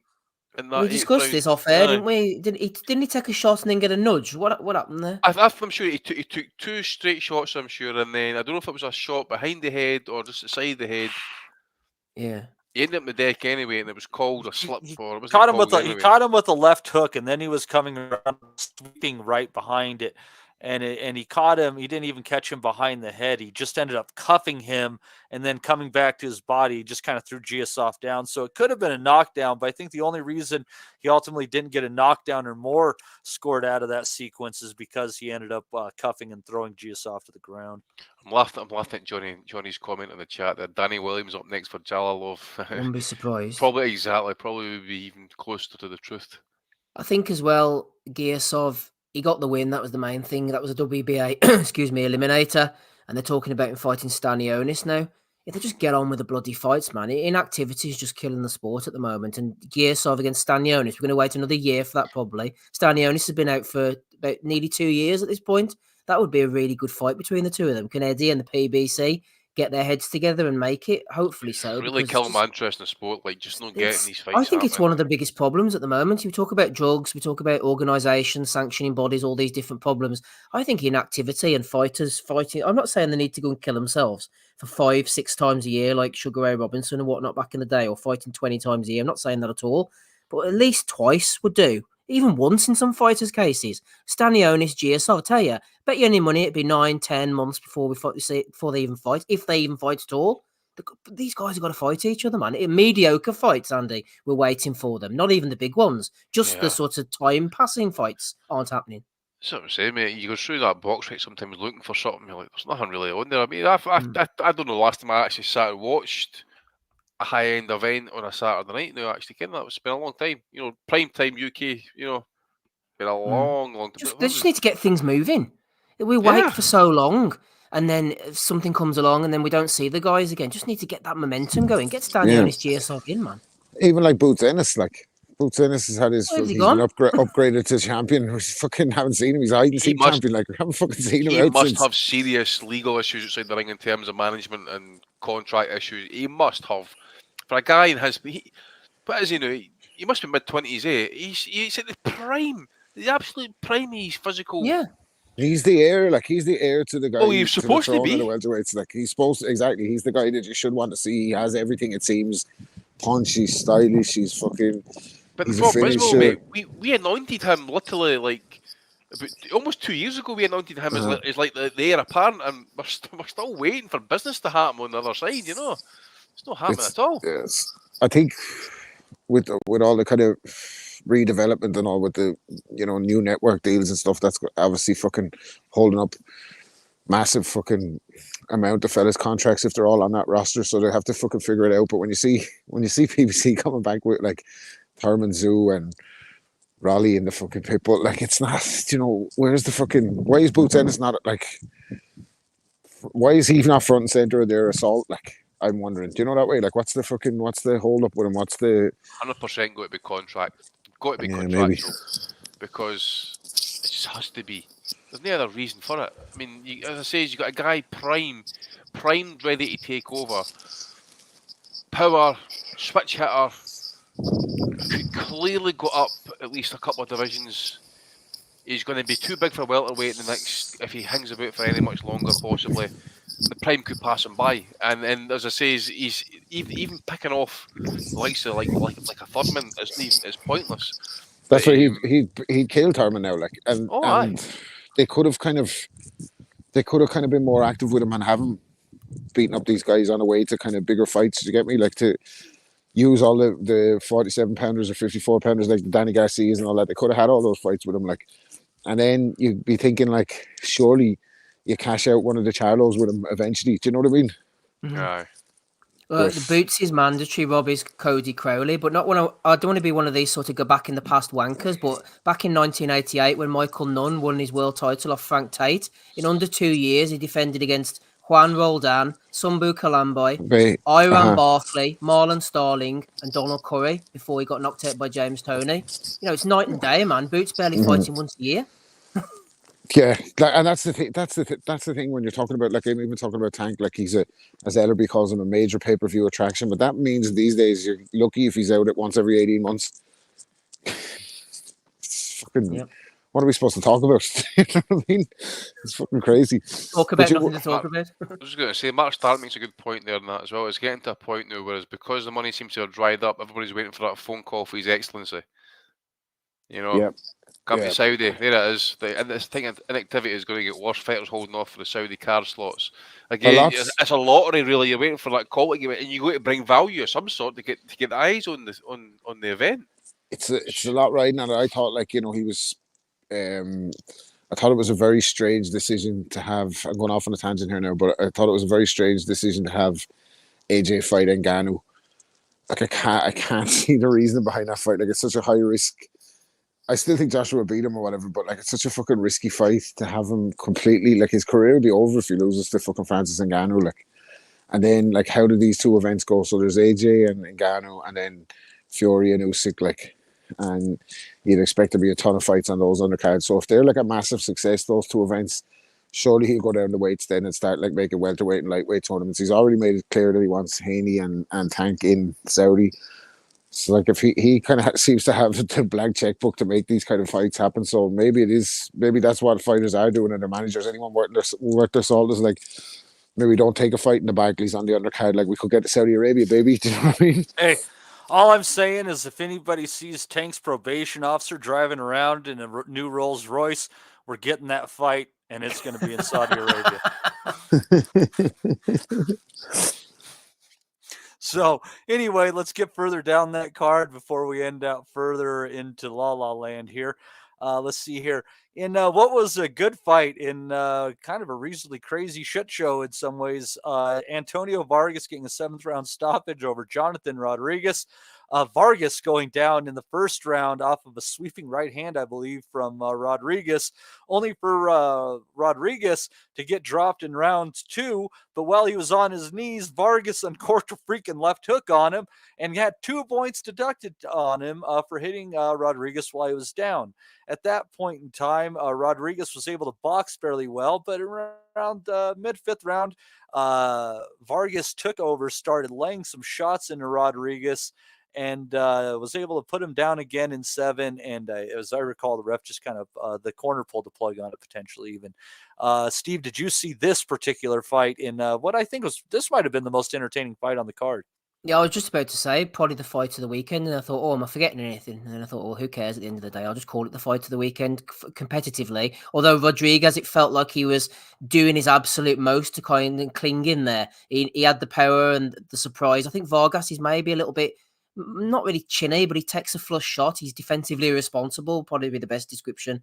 And Rodriguez knew he could catch him at any time, and it was always dangerous. But Vargas was the more skilled of the two, and he was beating the shit out of Rodriguez, which was a shame given his backstory and the fact that he'd been abandoned at like 10 years old or something, and his coach had adopted him legally and taken him on, and he was looking after him, pulled him out after 7, 8, whatever it was. His face was battered. It was like a cut starting to develop around his right eye. Vargas looked really good. I think I picked him by stoppage in the prediction league as well. So, I'm wrestling Holly from top spot. So all round a good weekend on the Vargas Rodriguez train anyway. Yeah, this card definitely. So you were used to being behind Holly, and now you're on top of her. Steve, absolutely. She can't match me for strength. God, poor Holly doesn't deserve this. She's got powerful legs. Poor Holly. We like Holly. She deals with a great bunch of lads, so that makes her a great gal. So, but Holly anyhow. Let's see here. Andy, did you have any thoughts on that one? I don't know if you saw that fight. Yeah, pretty much what Steve was saying, mate. It was a really good fight. Pretty heavy weather. Just wondering, actually, see what you were mentioning about the kid getting knocked down, obviously, and then taking that left hook as he was on his knee, and that. I just wonder if that maybe had a added effect on him, because he never milked it. So fair play to him in that regard, but he had a fair cry that they kind of milked that a little bit. I wonder if maybe damage to the eye possibly as well. The right eye was badly swelling up. But probably the right call, because he was just basically getting walked in toward that end there. To be fair, he was getting the shit beat out of him toward the back half of that. And obviously, again, you see getting dropped there the 7th as well. So probably the right thing to do, mate. It was getting pretty heavy weather for him. So fair play to Vargas. Well, good one for. Yeah, moves on to 18-1. Interesting guy at bantamweight, probably not championship level, but I bet we'll see him in some other ones. Steve, I think you saw some other things on this card. This is all I saw. I saw Rivera Dominguez. Rivera looked really, really good, and for most of the rounds, he was a Dominican or I think he's Puerto Rican, was he? Yeah, because Berlanga, Puerto Rican Olympian. Excuse me. He looked really good for most of the rounds, and then in round 9, he got hurt. Excuse me, by Dominguez. Lost that round, and that was all Dominguez got on the card. I think all 3 judges gave it 99-91, and Dominguez was in the fight all along. His eyes were getting swelled. He had Ismail Salas in the corner. He really gave a good account of himself, but he only won the 9th round, and Rivera does look the business. I think it was overconfidence. He thought, oh, Dominguez can't hurt me. I'm winning this fight, and he just got caught. If he can keep his focus, and he's got a good gas tank, the sky's the limit for him. I thought he looked absolutely excellent. And Dominguez can come again, unlike Jade. Even though the judges weren't happy with his performance, I give him the seal of approval. That was a really good fight. Good matchmaking on this card. Give Eddie a pat on the back for once.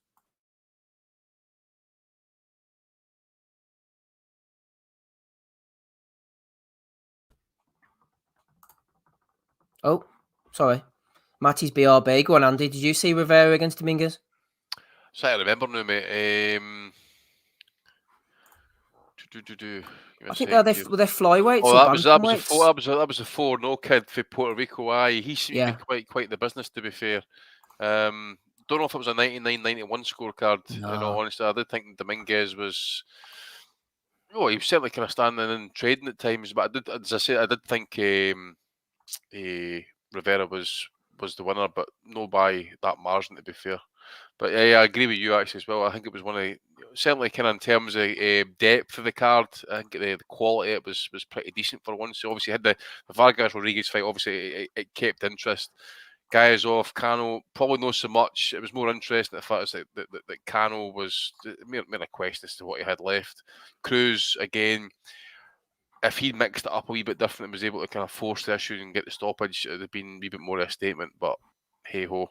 And Berlanga was meant to deliver that anyway. But other than that, it was fair fodder for Eddie, to be fair. Mm-hmm. Did you catch anything else from the weekend, Andy? I'm just quickly going over a few things we had. I didn't see Jay Harris against Conor Butler. And bad news as well, Andy. We were supposed to be enjoying Anton Haskins, remember from last week? Lee Haskins' son against Suck Deep. No, it wasn't. It was Lovepreet. Lovepreet.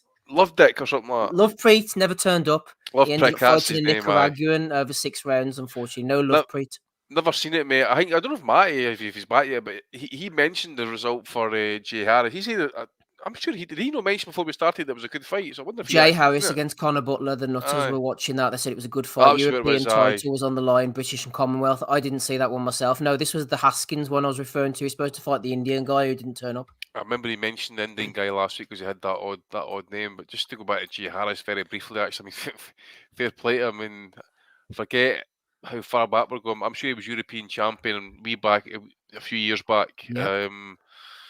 So to come back there and just basically pick up the Commonwealth and the European crowns on top of it is fair play to him because he went to the depths against Martinez.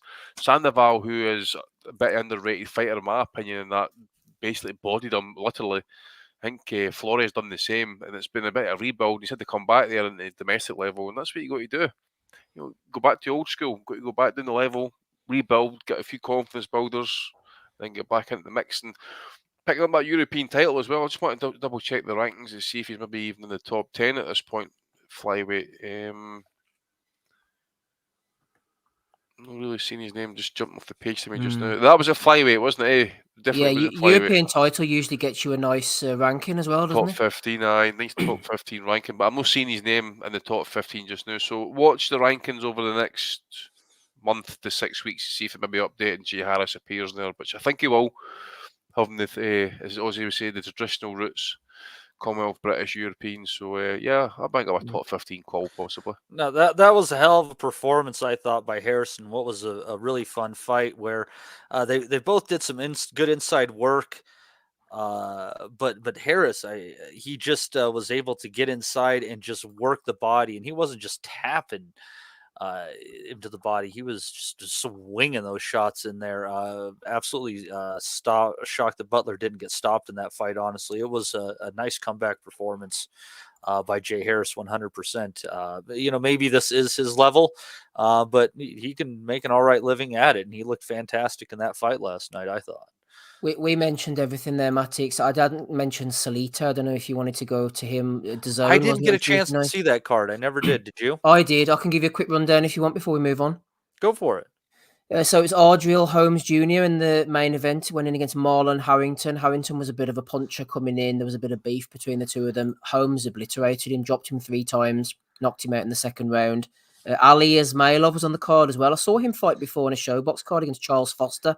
He looked okay, but he managed to get out there with the win that time. This time he fought a guy called Britton Norwood, who brought a bit of a story to the table. I think he's 6. I think they said I could be getting this wrong, but I think they said his 6-year-old son had been killed by a truck or something, and he had his face plastered. He had his face plastered all over his training top. So, there's definitely something going on there, but I didn't rewind it or anything, but I sort of was warming towards poor Britton Norwood after that, but Ismailov wasn't anyway, because he beat the shit out of him. He dropped him with a body shot. No compassion whatsoever. Split the guy's nose clean open. Norwood could punch, and he was very game, but he was taking a beating, got stopped in the 4th round. So hopefully, we wish him well. Joseph Hicks got a knockout win as well. Duval Smith fought a guy called Rolando Mancia. I'm going to bring him up here for you, Matty. That's him on the right-hand side there. He's 38. Looks like he's had a tough paper round anyway, old Rolando Mancia, if he's 38 years of age, and he got beaten by Duval Smith. Shocking. Pretty decent. Yeah, absolutely. Oh, and that's then a hell of a reach for a guy that's going to be campaigning at middleweight. Yeah. 6'2" with a 76-inch reach. That's solid. 76. Big guy, big unit he was. And finally, because the main event and the supporting cast ended so quickly, they put on Cameron Pankey, who was 9-0 coming in, against Juan Martinez, who was a 2 wins, 3 losses, 2 draws Mexican, who'd been brought in at short notice. I think they said 24 hours notice, actually. And he upset the odds. He dropped Pankey, who was tough, and he tried to fight Martinez. He didn't just fold, managed to last the distance, but Martinez got it by scores of 56-57 by a point on all 3 cards. So coming in at 24 hours notice, he's now 3-3-2. He upset an unbeaten guy. That was a real good fight. Good card from Salita. Wouldn't mind seeing another one of these.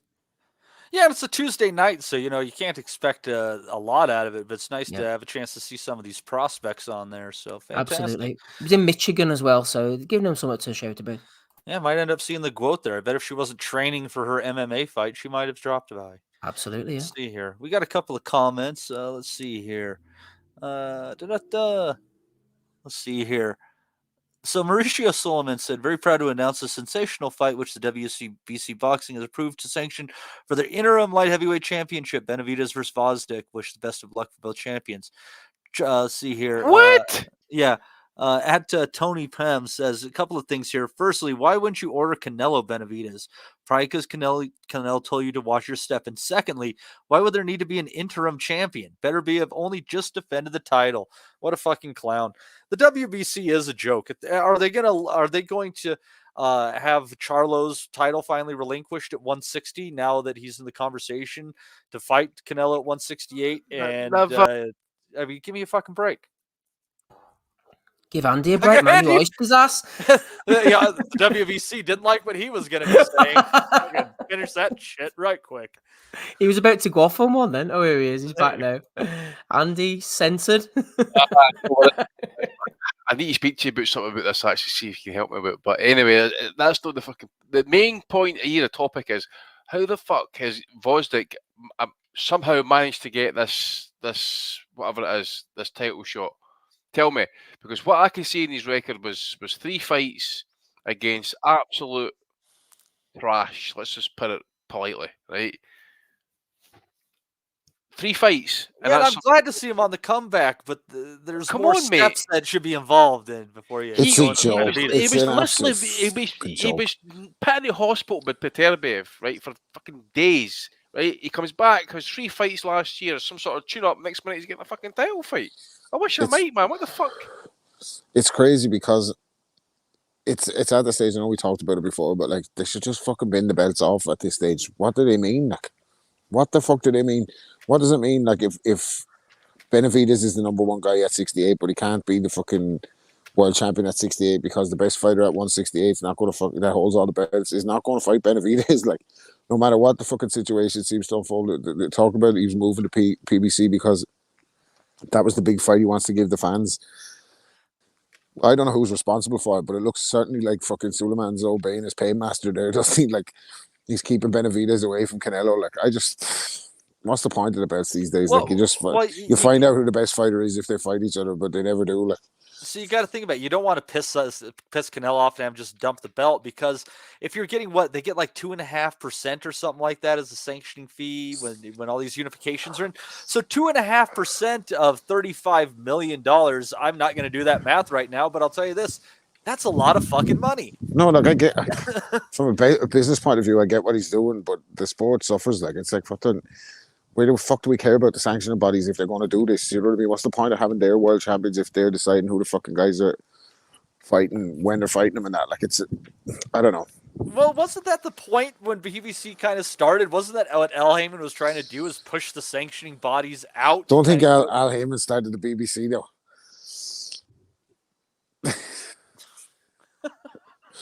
Anyhow, that is an interesting comment. He started the BBC, wasn't it? Who started it? The BBC was around before Heyman. Anyway, go ahead. Yeah, very much.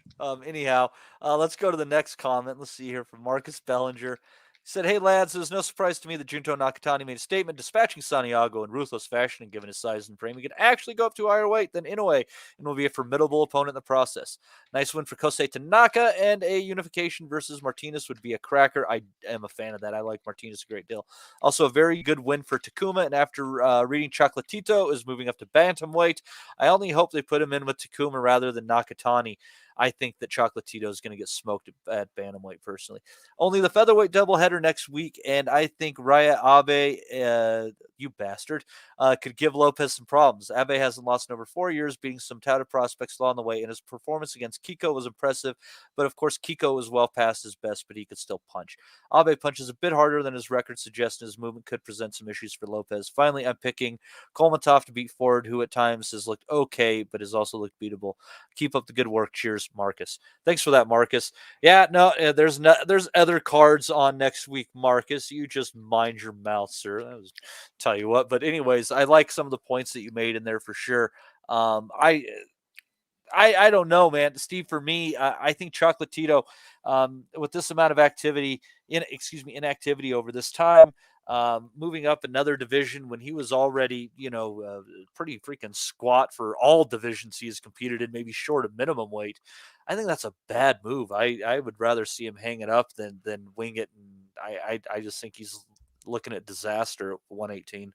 Yeah, I don't want him to see him become like a punching bag for people who couldn't have shined his boots back in the day. They tried that with Yafai, didn't they? When they're going to put Yafai in against him that time, they thought, oh, we'll scalp Chocolatito's name, and then he iced him. But Leap Day 2020. I don't want to see him just become a yardstick that people can knock about, and he's getting up in age now, and with the extra few pounds, as you said, he was always a short squat guy, and he knew how to ride the punches and stuff, but yeah, I have nothing more to say than just we can't. I suppose who are we to say don't take those paydays? Don't you should hang them up, etc. But maybe he's chasing Inoue like everybody else. Could you imagine that could be a bit of a bloodbath, man? I just don't want to see him get taken out by bum dossers. That'd be one sad, brutal round, I think, if he was able to fight the elder in a way. Thanks for your comments there on that one, Marcus. We appreciate you and listening very much.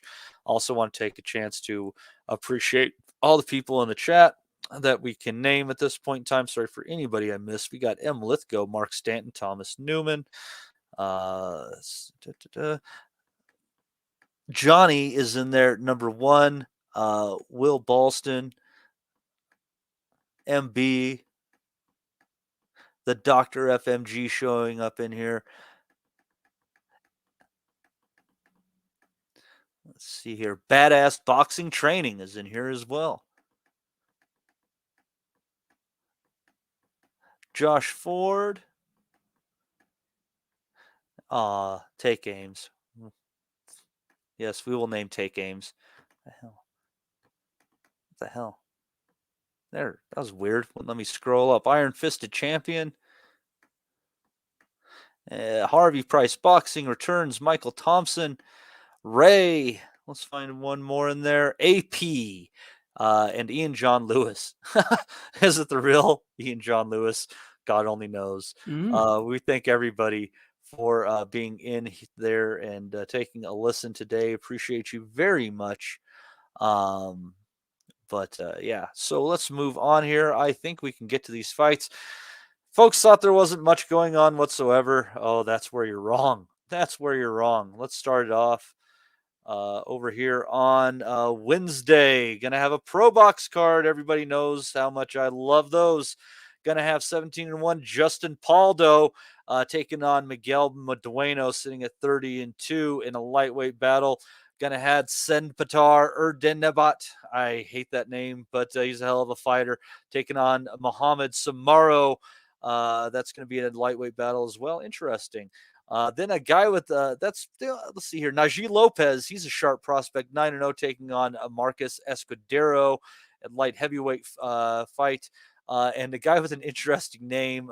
This is a nothing fight. He's taking on a 1-5-1 guy, but Dwight Flemings Jr. Yes, ladies and gentlemen, his name is spelled like Dyke plus a W. So looking forward to this one. You'll be able to catch that Wednesday night stateside, Thursday morning in the UK. Let's see here. Then, Steve, why don't we let you talk about this one? We're going to have a card on Friday from Telford, from the International Center. Big deal. Going to have a Boss Burrow against Sam Eggington. And also looks like of the fights that could be interesting on there, maybe Andre Daskalu against Joe Jackson Brown, both of them undefeated at super middleweight. You think the main event, though, you think that's going to be good viewing, huh? I do. When you said a Boss Burrow, I thought you said Ross Perot at first. Do you remember him? I wonder if he's still alive for some reason. I'm curious now. Not sure. Get him in the ring. That's what I say. Yeah, I'm not sure how international the Telford International Centre is, but I do know Telford, actually. It's quite a nice wee spot. Burrow, I think he's trained by Adam Booth, a German fighter. He has fought on these shores in the past. I'm looking down his record here, seeing if I can see any recognisable names. As for Eggington, we know what he brings. Channel 5, Friday night. He's going to take more shots than he should. His brain cells are going to be smattered. He's there for the European Super Welterweight title. It'll all be set up for Burrow to win. But Eggington's going to be there pitching, and wouldn't be surprised if he pulled it off with his experience. We keep thinking he's going to go over the hill, Eggington. I'm looking to see how old he is now. 30 years of age. Seems to have been around for ages. He's only stopped twice in those 8 losses, the Savage. Yeah, I would love to see him do it and carry on, but we shall see. As for the other fights, Andre Daskalu against Joe Jackson Brown. No idea who either of those guys are. Gully Power. He's from Wolverhampton, I think. Here he is, 7-0 with 1 knockout. No Power. With only the 1 KO there. He needs to change his surname, I think. Let's see who else we got. I worry when they're putting a guy with 7 wins and with an 8-33-3 guy. I wonder how much hope they have for him. Exactly. Casey Benjamin, I think he's from Birmingham as well. Yeah, we've shit on the Sauerlands in the past, but the main event's a decent one anyway. Get Eggington on Channel 5 on a Friday night. Classic fat mix sort of territory. You can't go wrong. That should be a good fight if the rest of the card maybe is a little bit underwhelming. So, yeah, I like a Friday night card as well. Looking forward to it. Excellent. So that will be Friday, Channel 5. Let's see here. Then I don't know where you'll be able to get any viewing for this one, but we're going to have a card from Canada with a couple of undefeateds in there. Actually, 4 or 5, kind of maybe possibly 4 fights that could be competitive on here. You got 4-0-1 Mike Cabatuan against Jorge Valencia Diaz, 4-1-1. Ricardo Brown, 10-0 against Rafael Abdallah Sanchez Rojas. That is just one person, folks, with 4 names. He is 8-2 and coming into this matchup. Then we have 12-0 Mark Smither against Billy Ellington. I swear I've seen him. 11-3-4. Billy Ellington is from London. He's fought Dalton Smith for the British title in the past. He's never been stopped. He'll give Smithers a good fight, actually. 11-3 with 4 draws, Steve. Maybe it's worth it to put a couple of bucks on that even fight once the scorecards are read. Yeah, 11-3-5 coming out of this. You never know. The main event going to have Suck Deep Sing Body against Gino Natalio Godoy, who is 30-3. Sing Body protecting his 17-0 record. Steve, you come to find out you interviewed Mr. Singh Bhatti some years ago. Well, yeah, no, I didn't interview him, but his manager at the time, excuse me, was running a company, United Boxing Promotions, I think they were called. I put the link in the chat here.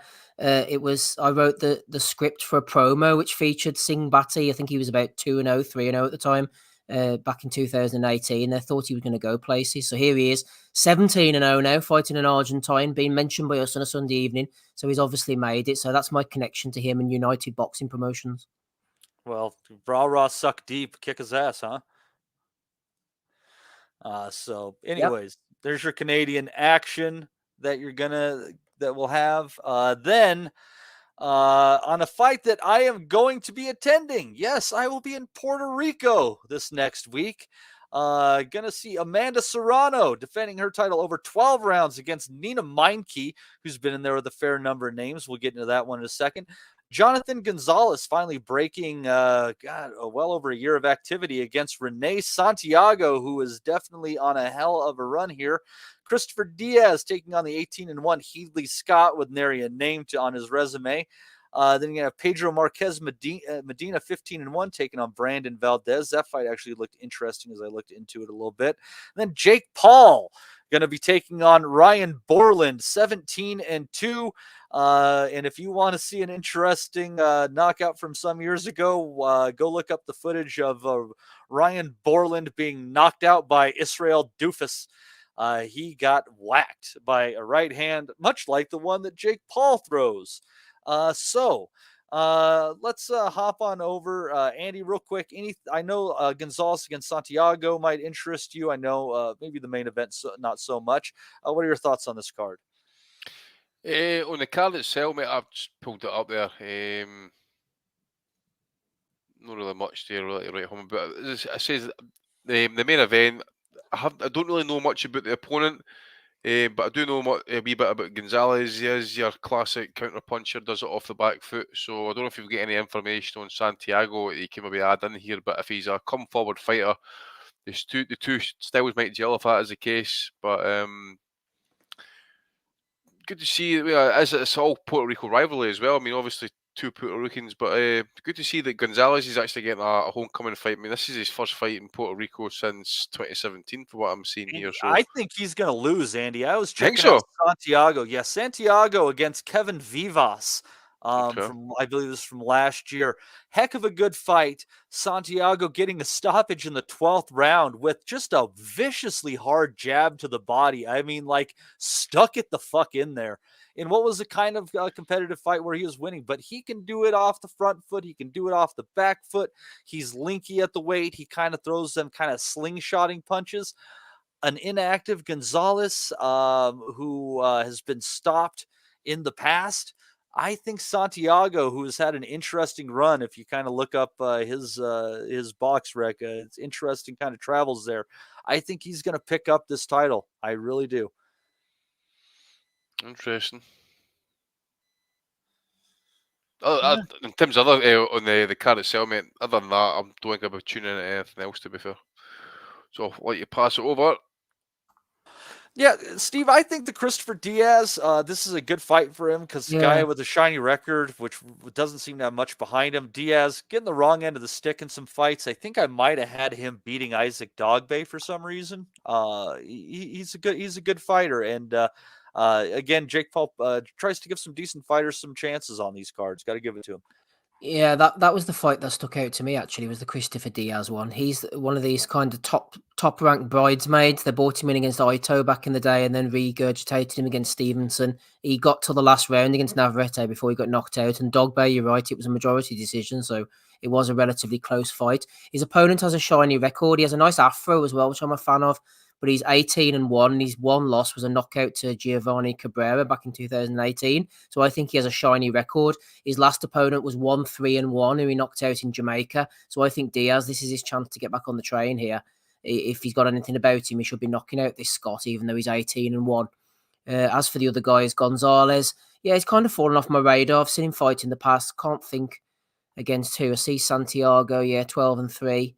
Bit of a puncher. You could be right there. Went over to Managua in his last fight, interim flyweight title. Yeah, he could be the fight of the night, that one. As for Jake Paul's opponents, I mean, they're handpicked. You mentioned the right hand. They know exactly what they're looking for. They were going to fight Hasim Rahman. Then he went in against, who was it he fought in his last fight? Jake Paul in the end? Was it the MMA guy, or has he fought somebody since that? Oh, let me look it up real quick. I'm looking at the page. So Was it Diaz? Oh no, he fought that Andre August, wasn't it? Who he knocked out. Andre August. Yeah, that's right. Diaz. Yep, that's right. Forgot about him. He absolutely handpicked fight after fight. I don't know what he's doing with his career, Jake Paul. What his end game is, I couldn't tell you. And as for Serrano, fair play. She's getting 12 rounds. He's a boxing promoter who fights, Steve. Like I kind of think that's the role he's evolved into. Yeah, maybe he's happy, just training, doing what he's doing. He's got plenty of money. He can just do what he wants. Why not? He'll sell a few tickets on his own because of his social media presence, and like chicks like him, and he's got his kind of drag everybody up with him with his name, kind of thing. 100%. He's taken a liking to Serrano. I'll watch Serrano, Minka. Not that fussed, to be honest. But I have nothing else to offer. I'll watch it. Well, the big story between Serrano and Mikey is the fact this is another women's title fight that's going to be over 12 threes. So in Serrano, was just pouring it on in her last fight in the 12th round. I kind of think she went the distance in a way just to show people, that women could do the 12 round, 3 minute distance. Meinke has she's had a pretty decent resume. She fought Katie Taylor many years ago, and lost by TKO, but that was a bad call from the ref. I was watching that today. She had a cut open up over her left eye from a headbutt, and I think the ref called it from a punch. I wasn't watching it with sound, but then he did stop it from the eye. So she's definitely developed. She had a close loss to Sarah Mahfoud recently, who's definitely a decent fighter. The question is if she's going to be able to go this 12-round distance. She is a southpaw like Serrano. She shoots a good left hand. She's got a decent jab to her. She tends to try to do most of her work from the outside, but I don't know. I'd like to see Amanda get back on the knockout train, especially since I'm going to be there with a ticket in hand. So I'm looking forward to the trip, and I'm looking forward to this card. I'm going to say, is this a quick enough turnaround? Because someone actually paid me to write an article when Serrano was fighting. Wasn't it Was it Ramos who she went the 12 rounds with in the last fight? That was relatively recently, wasn't it? Let's see. When was it? I think it was only about. I think it was October.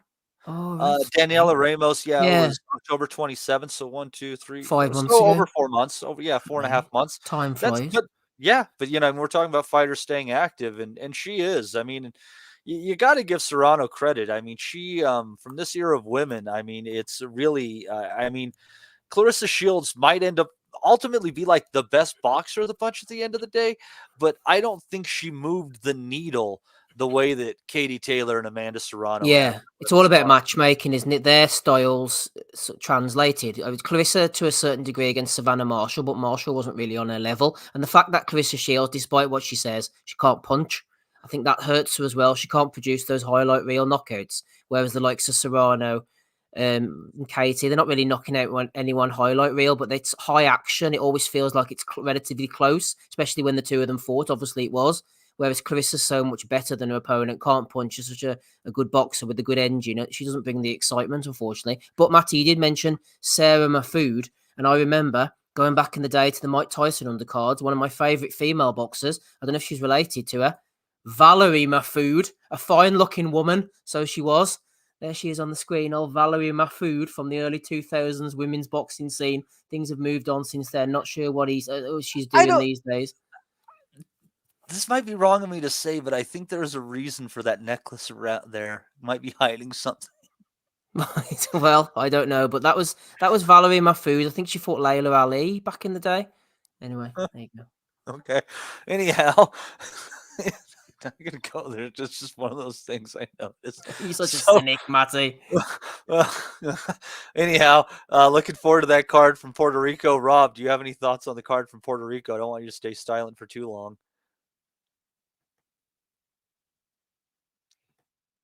You might have fallen asleep on us, Rob.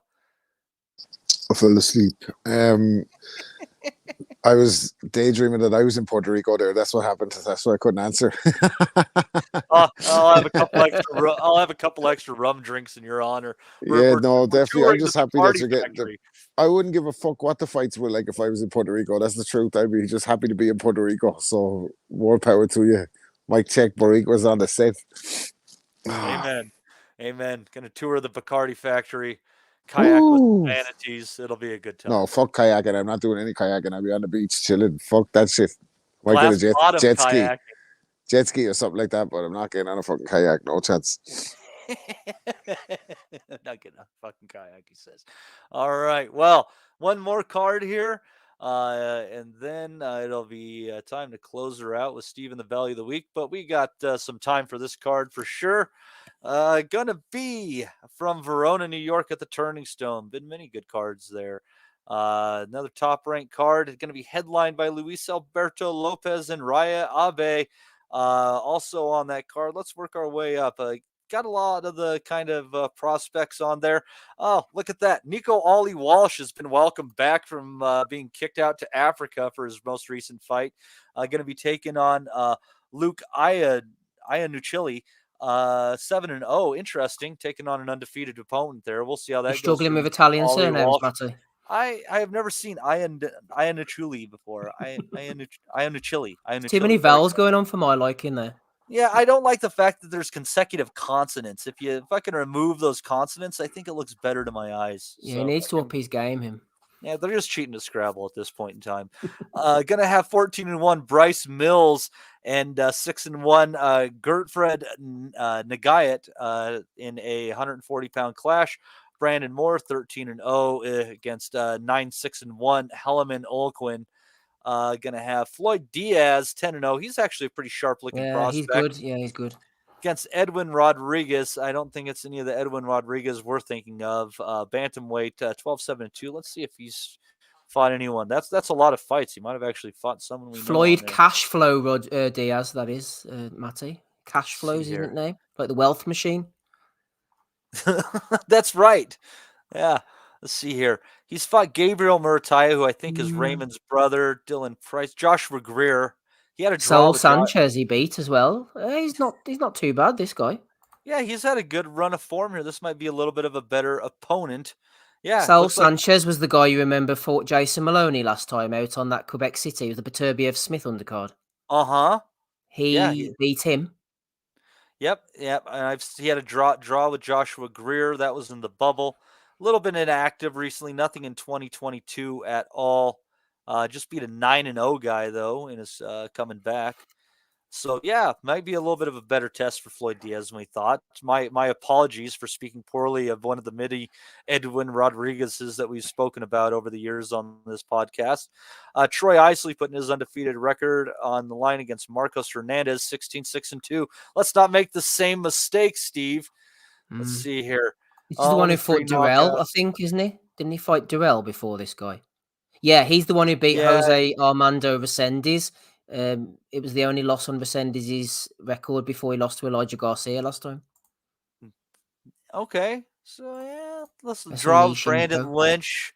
Yeah. Went the distance with Atlanta's Fox. Another guy who's suffered from a little bit of inactivity, only fighting once a year.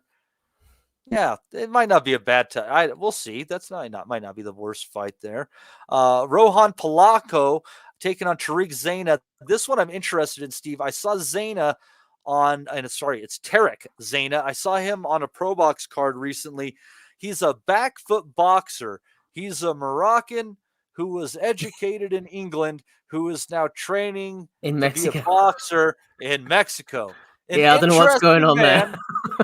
But he is a pretty sharp boxer, and he knows how to deal with the hard punching style. I think I don't know. I think there might Mr. Polanco might be in trouble, especially with Mr. Zaina paying 7-1. I'm interested in that one. Zaina's nickname is the Camel, Matty, so I don't know if that's going to sway you.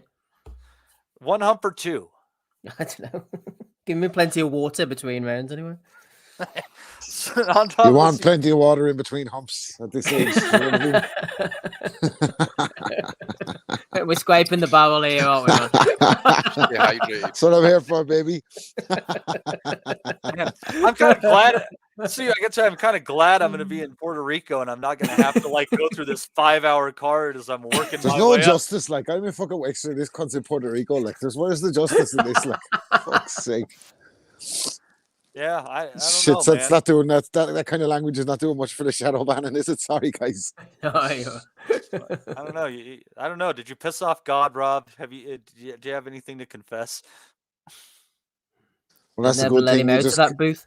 You just confess it, reset. It's grand. That's the fate I'm in. It's one of the few perks. Fucking wonderful. Doesn't matter. You can have like chicks on the side and stuff. Just like, Hey, Father, come X on, number. move on.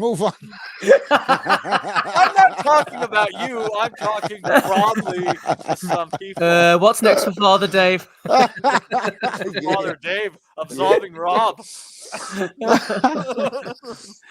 Quick, back to Rohan Polanco.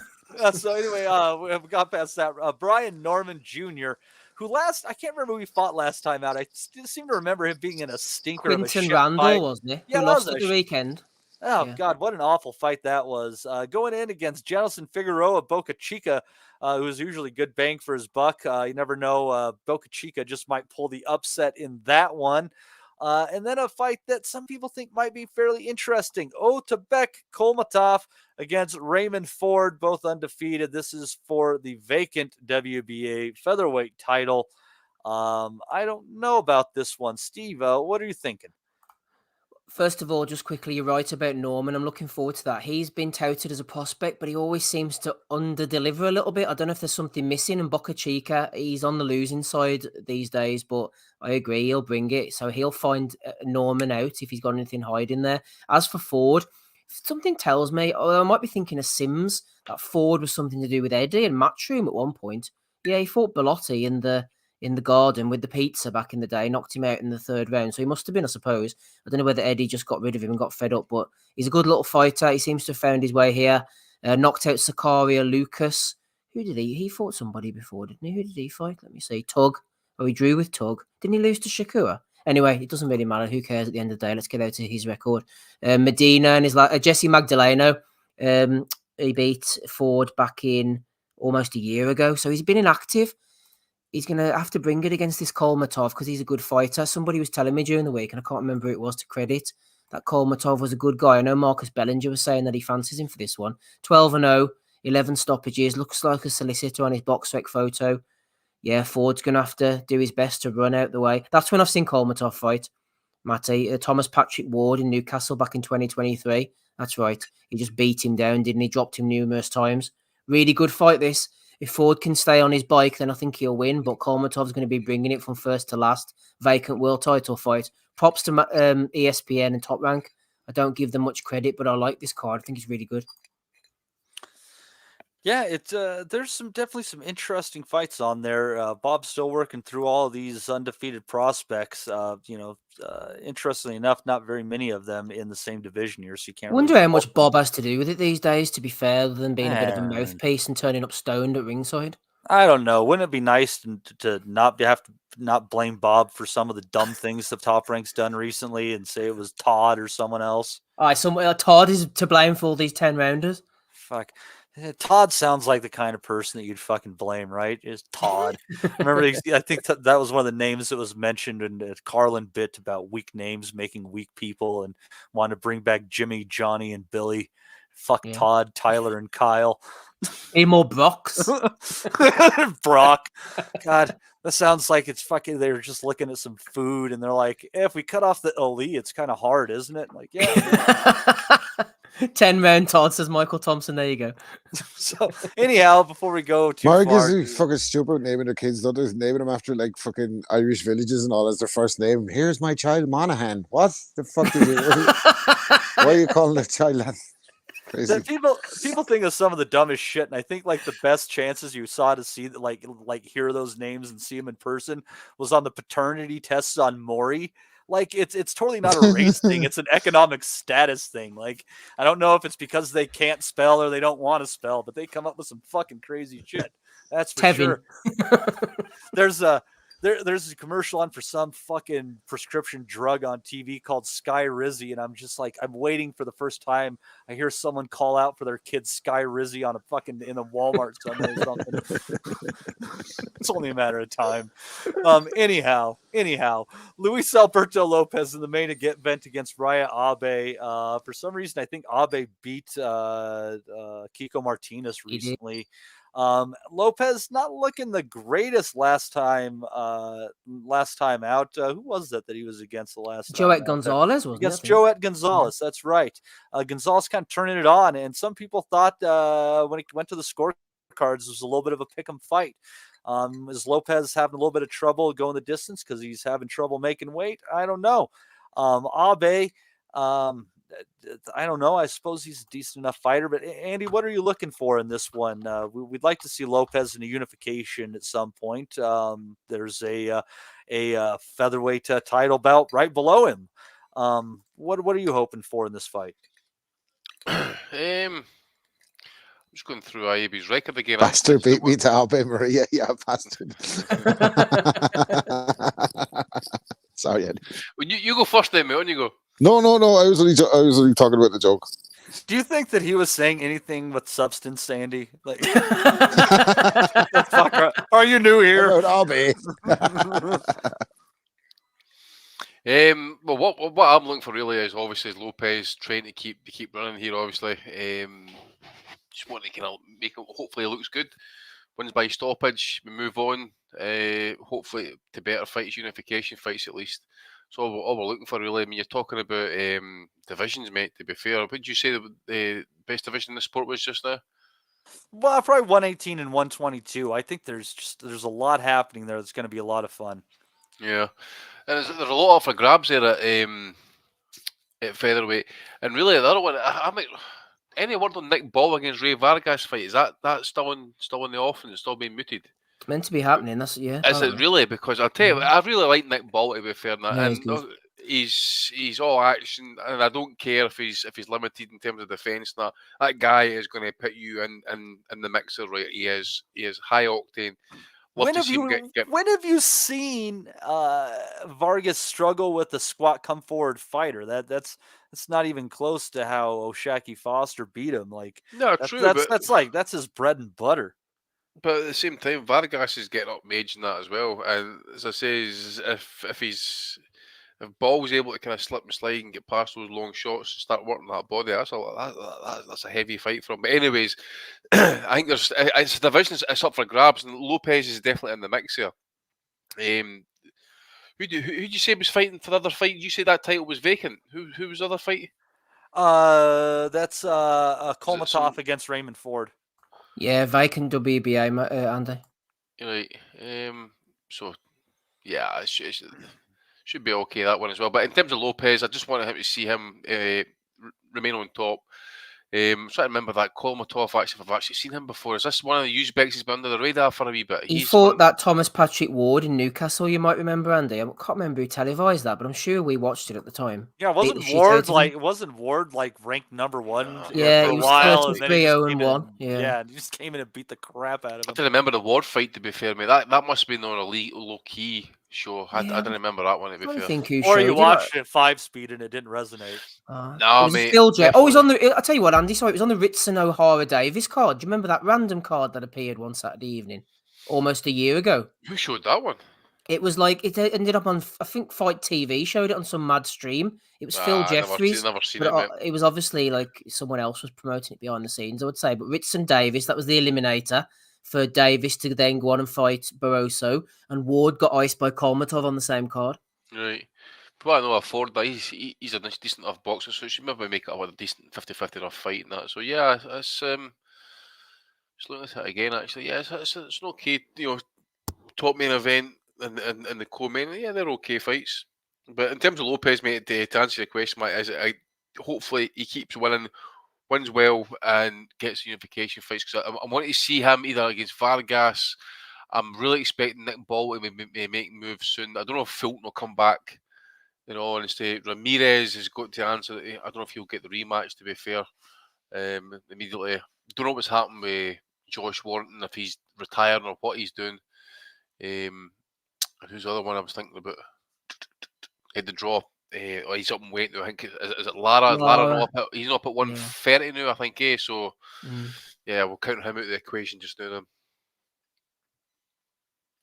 Well, Lara looked like. He didn't look like Lara. Yeah, he hasn't looked like Lara the last two fights. Washed at 26, man. Yeah, that fight against Wood was like more bothersome to me because like the just absolute lack of effort is just like he was just fine getting the payday, and that's concerning. And that happens. Like he's way off his best though, like now, isn't he? Like, oh yeah, miles off it, like from what he was. Like, how long ago was it when he? Sure, it's got to be 10 years since he fought Canelo, was it? No, we're talking about Mauricio Lara. Oh shit! Sorry.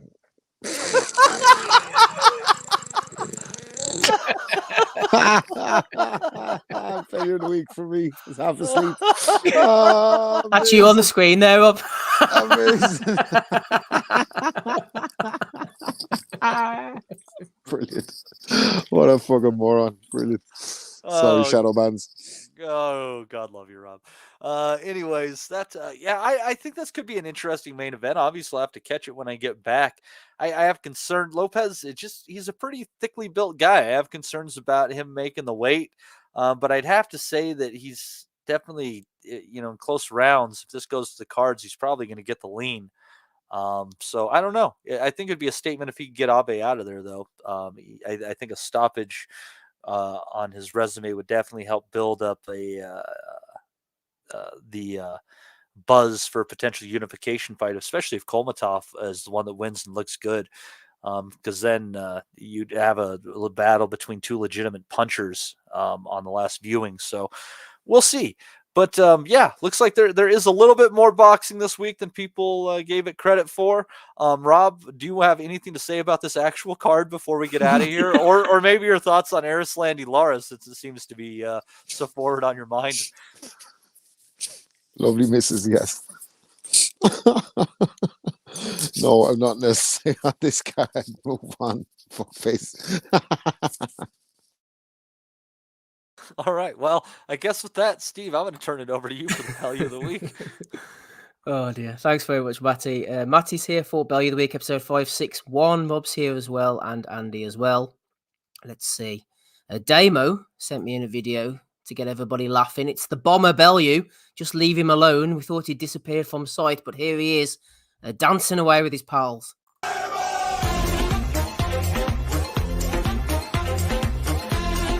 Shake your chest. Just show us what you got. Sam, I don't know what to do. Just do something stupid to start. I'm not shaking. Do something stupid at the other. A few moments later. Hey, that guy. Watch out, that's a good jacket. Here we go. Ready? Here we go, we just go.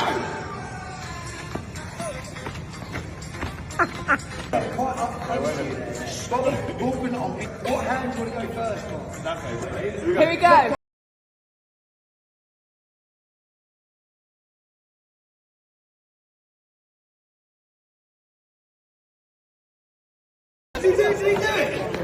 Yes!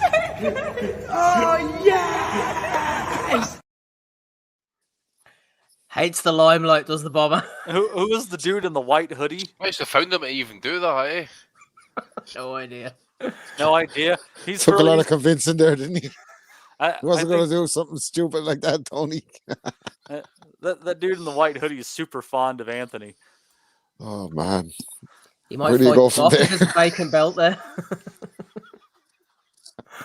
Oh, dear, mate. Good old Tone. He's enjoying life, Matty. That's the main thing.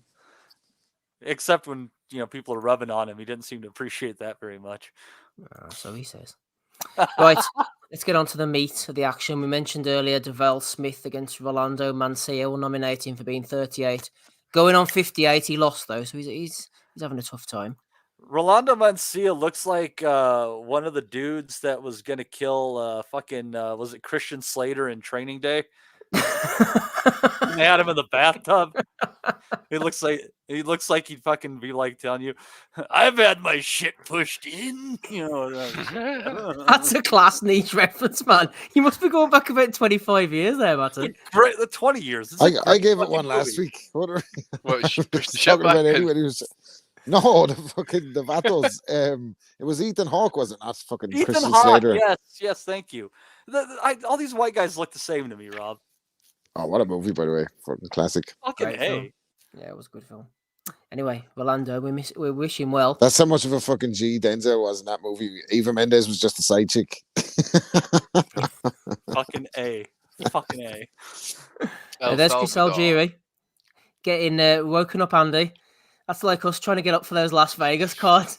Mate, it's me trying to get off for it's me trying to get off for this podcast this weekend, man. Jesus Christ. There is shit all happening, mate. I can't even get my loins up. What the he's probably sat there with just his pants on underneath that desk, man. He's just got out his bed, put his shirt on. You think I'm getting up for 2 a.m. for Junto Nakatani on a Saturday morning? Are you out of your mind?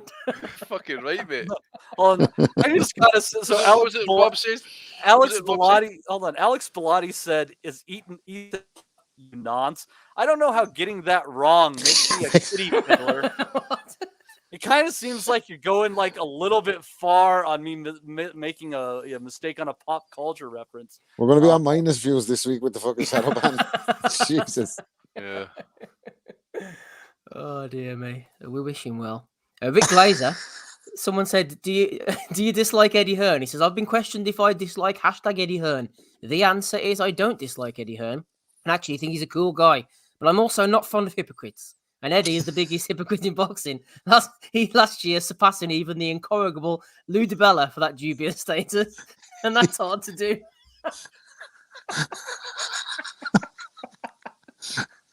He's a horrible ogre, isn't he? He never has anything good to say except about himself. Everything else is fucking negative, aimed at somebody, some passive aggressive fucking tweeting and some direct aggressive tweeting. Eventually we'll fucking find out what this cunt does. He loves a hashtag anyway. A fucking bag man or something like that, you know. He's like a whip, isn't he? Probably, Andy. Do you remember the guys who used to run around and bring people from the dressing room and all? Yeah. Andy, you know who he kind of reminds me of, and like being a fucking asshole, you could see like not having any friends at his advanced age?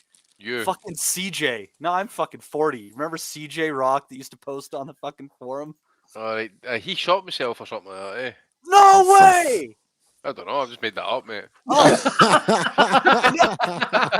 I could see that happening because like I knew his wife left him, which also didn't show. Oh Jesus! I'll put this fucking guys. So it's possible. We used to suicide. That's only going to help with his depression, if anything. He's a bit chirpier these days. No, well, at least we know he's not listening. He used to claim he was. He used to claim he was in the corner with Tex Cobb for a fucking fight. I can't remember which one it was, and it was some big fucking one of the bigger fights that he was in. Just like fucking the most random fucking shit ever. And we used to fuck with him so much. Like we had a thread of haikus talking shit about him. Well, that sounded like a blast. I'm sorry, I missed that. It was. You had to be there, Rob. Oh yeah. Miss the old days of the forum. Look, mate. Alex Bellotti says Rick Glazer blocked him for wishing him a happy birthday. That's the most Glazer thing ever, isn't it? Fuck off, troll. You have been reported. Oh, he's always reporting someone, isn't he? On X. Oh, yeah. Twitter / X, you mean? Yeah. Yeah. Golden snitch of Twitter. Like that person on the block who calls the fucking HOA every time somebody fucking leaves their car in front of their house for too many days. Like, just fucking mind your own business, you dipshit. Yeah, no, we all know what the HOA is over here. Oh, god damn it. That's niche. Fuck off. Americans got it. Homeowners Association. It's that other lad that's not Gabe that comes on the box and others. He's the only other American that fucking listens, isn't he? Beatbot Boop, he has an American flag, although I don't think he's actually American. Justin Dole, Chase Athletics, and I'm sure Justin Dole, that's right, yeah. Joe Kennedy. Joe Kennedy lives in America. We're going to claim him. Yeah, we'll count him as well. In America. Turkey has been doing bits. Boxing and MMA's 50 most influential figures. He is number one. Tony Bellew says the difference Turkey has made in boxing has been remarkable. We've had so many years of big fights falling by the wayside that it was making our amazing sport a laughingstock. It says the man who was dancing 5 minutes ago. He has quite simply restored boxing back to where it should be. Alicia Baumgardner jumped in and said, I would like to see what he will do for women in the sport as well. Yeah, well. You'll be waiting on that one, Alicia. Yeah, but she's still waiting to get fucking all clear for her drug tests, you know. No, exactly. So the best way. What's her hashtag that she has? Oh, it's hashtag vindicated. The vindicated merchandise, Andy. You haven't bought any, clearly. Well, No. But in the day, is the best way to check if she's on the roids and that is to have Rob go in there and check the wee man on the boat.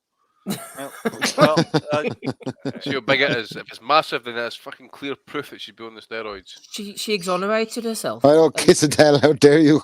You're lucky to tell though. I gotta tell poor Alicia though. She think Turkey's gonna lead the way on women's boxing. Erdogan be disappointed. Oh. Yeah. We're only 4 or 5 minutes late with that one there. Well done. Fuck you! I have to listen to you guys babbling on and hold on to my fucking joke. You're talking nonsensically.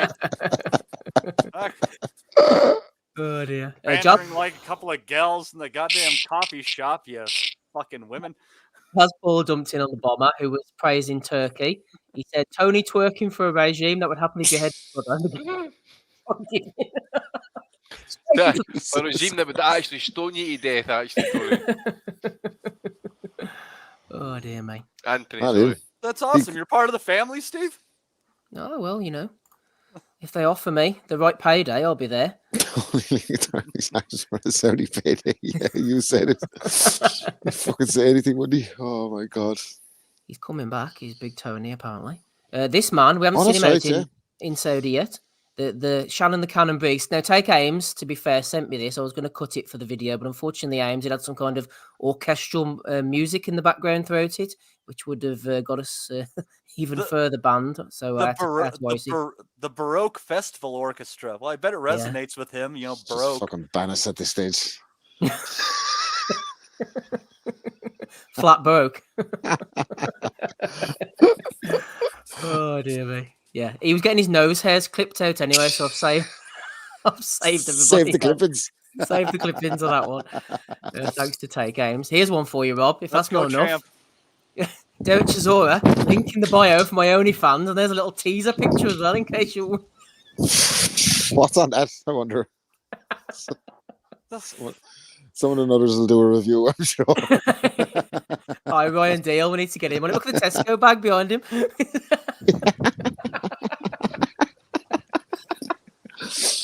Well, I don't know what the fuck. A lot of fighters are on OnlyFans, like, but I don't think they're all Malik Scott. Like, I think OnlyFans try to sometimes cross over into sports, and this is what you get. Nobody wants that, do they? I don't think so. I'd give it 50-50 that Del Boy has a Union Jack tattooed on his cock. Might, I don't know. Get on the OnlyFans, you might find out, might I? No. I liked by Johnny Fisher. I'll live with that mystery in my life, Steve. There's some things that I just don't need to comprehend. That's what they really need on OnlyFans. Big John. Oh, no. I bet he's already on. He's bound to be, isn't he? Yes, he is. It's like that. Ebbs rubbing honey chili chicken into his back. Oh, Jesus. Cool thing, lucky thing for him is he doesn't even have to use whipped cream or shaving cream to cover himself when he's standing naked. He just stomach just like cover right past the sensors, unless maybe the boobs get caught. I don't know. Okay, this could end up on OnlyFans here. Steffi Levy, just in case I ever lose my memory, she had EBU silver champion on her ass. And, not very well, I might add as well. Oh my god! With irregular font. But like, it's not leaving much room for any of the world titles there. The rest of it's quite big, isn't it? Would have been better if they used her butthole for part of the glove. Ring Magazine. Or the WBO. Anyway, no,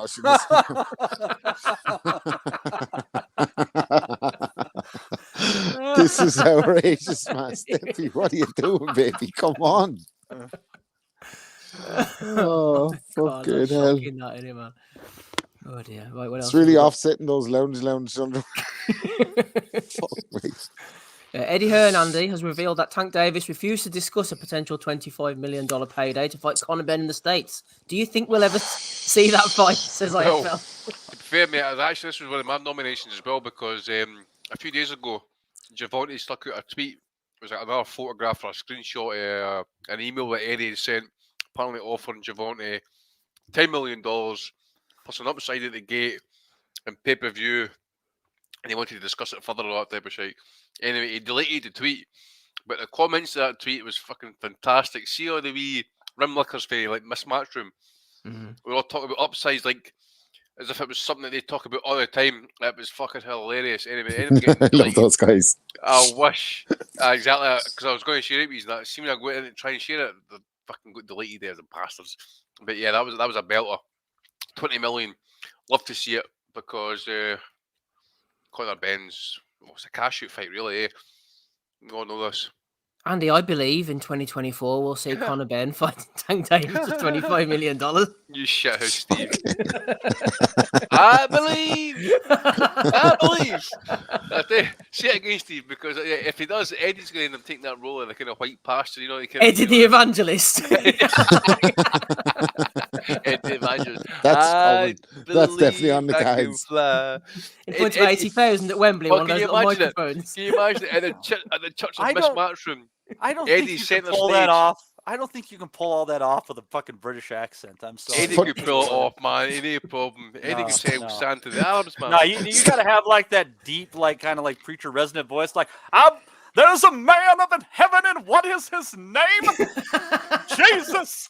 No, you don't. You just need Eddie Hearn in a white suit putting his hand on Frank Smith's forehead and then passing out and all that. Frank Smith on his knees. Yeah, Frank Smith just passing out, catching the Holy Ghost. You should see him. He's getting hench these days, by the way. Rise, Frank. Your leprosy is gone. Do you guys think if Don King hadn't become a boxing promoter, he would have become a televangelist? Oh yeah, I do. Without doubt, mate. Without doubt. That's the zone, isn't it, Matty? It's coming. I feel it. A transition. One of these night cunts now who phoned the fucking telly, they're going, phone 1-800-215-674 and drop your donation to the Church of Miss Matchroom. No problem at all. Aye. And then you subscribe to the zone for the next 3 years. Aye, and you can't get out of it at all, man. There's no cancel button. Right? You literally can't cancel your subscription. You fucking pay for the year and you can't end it at any time. You're fucked. It's like a cult, man. Once you've got a tithe, Eddie, now 20% of your earnings has to go to the cult of Miss Matchroom. Oh my god. This shit always makes me. Where's he going with that? As much as we want to see Tank in big fights, which he plays off like Conor Ben, as if he's taking an offer to fight Conor Ben seriously. The Tank is like, why would he like? Conor Ben is the equivalent of fucking Chavez fighting a taxi driver while he was racking up 90 victories. He's just fucking one of them guys. He's talking about he's fight him in the States. The States saw his last two fights. You think they want to see him fight fucking Tank Davis after them two stinkers? Like, stop, will you? You guys have him on. Yeah, I mean, seriously, they got him on at the fucking matinee in the small room of the casino, and they still can't fucking fill it up. Like, fucking Hatton had like fucking 15,000 Brits come out. Like, fucking Conor Ben can't even get 15 of his closest friends to make the fucking. And then he's talking as if Tank is ducking him. Javante Lumpa and all he's calling him. Like, stop this shit. Fuck's sake. What? Jumping up 2 weight divisions to fight a fucking chump who doesn't hold a belt? What the fuck? Conor Ben's for the streets, mate. He's got all the guys in his corner. Oh, sorry, he's for the burbs. It's from the fucking Jesus. Anyway, moving on. Justin Dole put this one in the chat. Hype Boxing, Hasim Rahman Jr. versus a mystery opponent on March the 16th. Old TBA there. I hope it's Hasim Rahman Sr. That'd be a real surprise. Probably the best. It'd be the best win so far. Here we are. Who else is on the card? We've got Nick Patiwak versus Stanley Velocity James III. Also known as Nick Patiwak. Give a dog a bone, him. We've got Blunt Force Keith versus King Jody. We've got Brendan Kelly versus Cameron Grant. Not much going on. Those are regular names. M. Tathak versus Big Sam. Xavier Long versus Samatic. Not Logan Paul versus not Jake Paul. Evan Spencer versus Thane. Bobby Lang versus a mystery opponent as well. And Odd Danny versus Ziggy. What the fuck is this? What's going on with Rahman Jr.? Because his dad was a damn good fighter, but Matty seems to have taken this kind of comic celebrity route. Because he sucks. What else is he going to fucking do? Well, I suppose. The mystery opponent, like, I bet he doesn't even know who the fuck he's fighting. Like, they're probably just going to find some guy out on the street who weighs over 200 pounds. Hey, you want to make $150 and get a hot dog? Come on in. Another Kinahan promotion, says Alex Bellotti.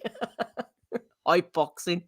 Oh, I don't know, man. What's going on there? Tim Boxay will be watching it anyway, so you can follow. Well, I don't know if he will be. It might be even too low for him. You know, if you watch that, like, there is going to be like one disturbing knockout on there. You just like, you know that's the case. And that's like the only thing where you'd be like, maybe. Michael Thompson, Matty says Brendan Kelly looks like a roadie for the Grateful Dead. That's my cousin you're talking about. Fucking Brendan Kelly. Oh dear. Right, what else have we got? Final one. Here's one for you, Andy. He looked a bit worse for wear during the old Catchwell Taylor press conference this week. Josh, he could barely sit up in his chair, and the golden can. The mystery deepens. The golden can. Just own that, by the way. See, I hear some nice wee boat at Glenfiddich at the back there. Oh, you see boat at the top, I think. Going on. Never mind that Irish pish show next to that. He'll get to that. He'll get to that. I will get to that. Just on that fight, actually, I had to laugh. It's Sam Jones saying that it was him that got Josh more money for this fight. He brought more money to this fight for Josh than that. But question: whose money is Mr. Jones bringing to this fight? That's the question. That's all I want to know. So, but golden cans, we'll keep our eyes out for it. It looks like a pint can, but I'm half the beer these days, mate, to be fair, eh? Ooh. So, yeah. Off the beer and off the whiskey, or just off the beer? Just off the beer, mate. Off the beer. I've had that much sense, mate. I've had that much sense, you know. I've put down the bad stuff and put out the good stuff, you know. Yeah, exactly. We're not going to make any rash decisions or anything. Yeah, he dedicates himself to that whiskey life. Mate, listen, Premier League for me from now on. Proper 12, all the way. Fucking gas, man. Gas. Right. Those are all the ones I've got, Matty. Do you have anything to throw in for Bellew of the Week, episode 561? This might be a little bit of a reach, but I think I want to give one to the PBC. Here we are, about 8 weeks into the year at this point in time. They have one card announced. There's rumors that the Amazon platform will not accept who they're trying to put up as Canelo's opponent. Canelo's not going to take anyone else. There's rumors of other cards, but you're talking pay-per-view for Gervonta Davis versus Frank Martin. I got to give one to the PBC, who seem to have finally basically hit a roadblock at this point in time where nobody is happy with the product that they're producing, and they're finding it hard to find anyone to buy what they're offering. I think that's more than fair, Matty, and well put together. Almost unfunny, you would say, for the fighters involved. Only we are in Bellew of the Week. The PBC have been nominated. Andy, what have you got for us this week? Well, I was going to add that the bench situation, mate, but just the one, I don't know if anybody caught it. Asylum Freitas was back in the ring there last night. Oh. Yeah, I don't know. What? I meant to go and check actually, see what age he is. Just give me a second, actually, see if I can find what age he is. Got to be about what, 43? What about your fucking time warp? Jesus 48. Christ. 48. 48. So anyway, he was apparently in the ring. He was fighting an actor called Kleber Bam Bam. This guy's a bit of a muscle man. Apparently, according off his pictures anyway. I don't know if he's some sort of bodybuilder possibly in that as well. So anyway, your man Popo has fucking basically popped him in 2 minutes of the first round, smashed him out of the ring and that. So I fucked him up. Jesus. Popo's no fucking about. So he's back in the win column. He is a fucking badass. He always was. He was class, wasn't he? He was brilliant, mate. Punched like a mule. That fight against Barrios, mate. The way he ended that fight, he was huffing and puffing for big chunks of that fight and poked it right out the ass. Like it's said many times, it's one of my favorite fights, and I personally rate it above Corrales Castillo. It was the same card, was it? No, it was in Florida. It was in Florida. It was in Florida. It wasn't even sold out to actually. You remember seeing the empty seats in the crowd at the time? It was a hot night, wasn't it? But it was loud because it was fucking Argentina versus Brazil, man. Yeah. The moment when Barrios got the bad cut, Andy, and he grabs the referee and wipes the blood off on his shirt. What a rivalry. Fucking hell. Brilliant. There was another one I was going to add, and I forgot what it was, mate. It was related to one of the ones you mentioned. I meant to bring it up, but I completely went right out of my head once we started speaking. Ben Davis, was it to do with the Ben Davis situation? No. Once you start recapping it, I might remember it. No problem. Rob, anything from you, please? Yeah, just Ryan Garcia's been wilding the fuck out, like, hasn't he? I'm gonna beat you. I'm gonna beat you, fool. I'm gonna beat you, fool. Yeah, there's this whole contrived thing, but like, He used to get a better trash talk, like. he was married to a one, and then they had a baby, and then the day she had the baby, he fucking divorced He got her. rid of her. He divorced her to focus on his career. Really? And, yeah. Yeah. And then he fucking he was on Twitter saying, I'm making this decision for the best of my camp and all. And then Haney's like, this fucker's talking it and all. And he's like, you're a bitch, but I can't blame you for that because that's how your dad raised you. He's just fucking lost the plot, right, Garcia? I don't see a good end here. Like, I think things are a little bit frantic behind the scenes. You can't be divorced the day after she has a baby. Like, I'm moving on with your life. That's cold-blooded. Like, fuck me. Garcia was married, and they had a child. Now, he has children. Birth, and then decided to get a divorce as soon as she popped out the kid. He did, yeah. He divorced her. Was like, that's some cold-ass shit. That's the coldest. Like, that's brutal mente from Ryan Garcia there. Like, I don't know what's going on. I gotta put some money on Haney by knockout because there's gotta be some sort of going the Teofimo Lopez route in him, man. He's bonkers. Did you see his house get broken into actually the other week there? Yeah, that's the other thing. Like, fucking posted his location out in Vegas, and the boys are like, yeah, come on, man. We'll come over. Like, that's, I don't know. That happened to Ricky Hatton, actually. He says he was away to Tenerife. Who's got tanned the fucking first night? So what happened is a lot of people in America, they put their fucking location up with Airbnbs with a lot of cash there, and then fucking end up fucking shot in the face. You know what I mean? It's a fucking rootless time. Like, I don't know what he's doing, or I guess it's hard to avoid the limelight. There's cameras on him, like, even if he doesn't put it up, he's going to be seen in Vegas, I guess. But yeah, crazy times. But he's just a bit. I just don't see a good end for it. Like, and I think when he was potentially like, a main player in that kind of shake up in the division, the way he's acting, like, that's kind of crazy behavior. So Ryan Garcia just overall, but nothing else. No B-Hop's not taking anyone to the bathroom or anything this week. It's quiet enough. Yeah. God, for the Haneys to not be the biggest douchebags involved in any given fight, man, you got to hit some levels. So fucking fair play to Garcia there. Fuck. There we are. Fair play to Garcia. He's got nominated for Bellew the weekend away. Let's recap them very quickly. Tail of the tape, old man Sia. We've got Chris Algieri, no days off. He's up and at it. Real Rick Glazer going in on Eduardo. Alicia Baumgardner appealing to the Turk to get her on the card. Tony Bellew as well is also having fun. We've got Shannon Briggs in the Barbers. Del Boy trying to lure us to his OnlyFans. Steffi trying to lure us with her new tattoo. Eddie talking Tank against Ben. Mystery opponent versus Hassan Rahman on Hype Boxing. Josh Taylor on the booze. And also we were played in by Tony doing the dancing, plus whatever the boys have thrown in. Matty, who are you going for this week? Man, even though it wasn't in what you listed, I got to go with Rob's nomination. That's some fucking dirty ass shit by Garcia right there. That it's shouldn't be treating the mother of your children that way, and kind of fuck you, dude. So Brian Garcia this week.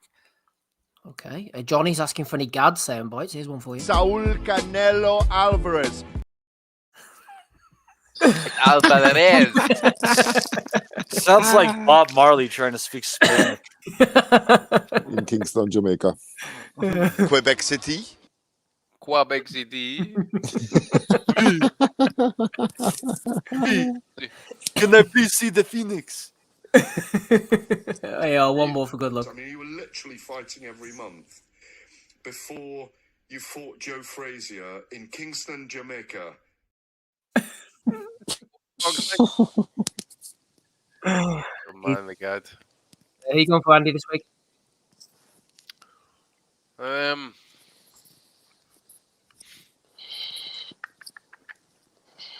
I'll go for Popo, just purely because, man, I was just reading there, actually, his last exhibition fight he fought a guy called the Fake Vin Diesel. he's doing the rounds of the celebrity circuit here, man. He's earning a bit of keep. And he's also here, part of his training, I've seen the video here, part of his training, He's actually got one of his mates in his driveway holding up a fucking melon, and he's fucking punched it with one fucking drive, and it's just disintegrating with one impact. It's just bollocks, man. Sounds like a mad action 80s movie or something. It's like bad Jean-Claude Van Damme C-list movie bollocks. Like straight to DVD. Do not pass go. Do not collect $200, man. Just straight to jail with this pish. Okay, one for Ryan Garcia, one for Asylum. Freitas, Rob, who are you going for? Asylum Garcia. Steffi with the tattoo, man. Has to be. That's who I was going to go for as well. I can't believe that tattoo. Like, it's great. I'm not sure. I kind of want to see her have more success in the ring and just see if she runs out of room on her ass. Well, maybe she'll have room in the anyway. I was afraid to vote for Rob in case, as my father-in-law says, she has a we want. We want to know. Yeah, you get my meaning? Yeah. What's giving you that idea? I don't know. Oh, it's Robin, so she knows what she wants. Oh, good stuff. I'll go through as well. Why not? Anyone can get it. Congratulations, Steffi, Stephen. This is it. Value of the week. Episode 5, 6, 1. There we go. Right, Mate, save us from this madness, please. Yeah, let's go. Bedtime.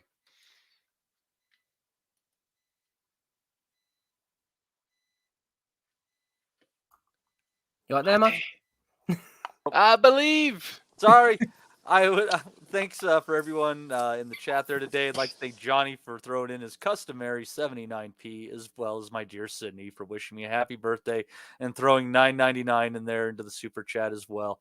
I'd like to thank Andy, Rob, Steve, and also Des stopped in today. It was a nice talk. Oh, Ames. No, that was Ames. Why did I think that was Des? I'm having a fucking day. Fuck off, man. I'm getting ready to go to fucking Puerto Rico. I don't know what the fuck's going on half the time. And it's my birthday today. I'm like trying to have a good time. Oh, happy birthday, asshole. Oh, thanks. Oh, yeah. You taking the missus way to Puerto Rico? No, she's taking me to Puerto Rico. She's the one who makes good money. Ooh. Take some blue pills with you or some red pills. You're going to come back in a couple of years and bring him home again?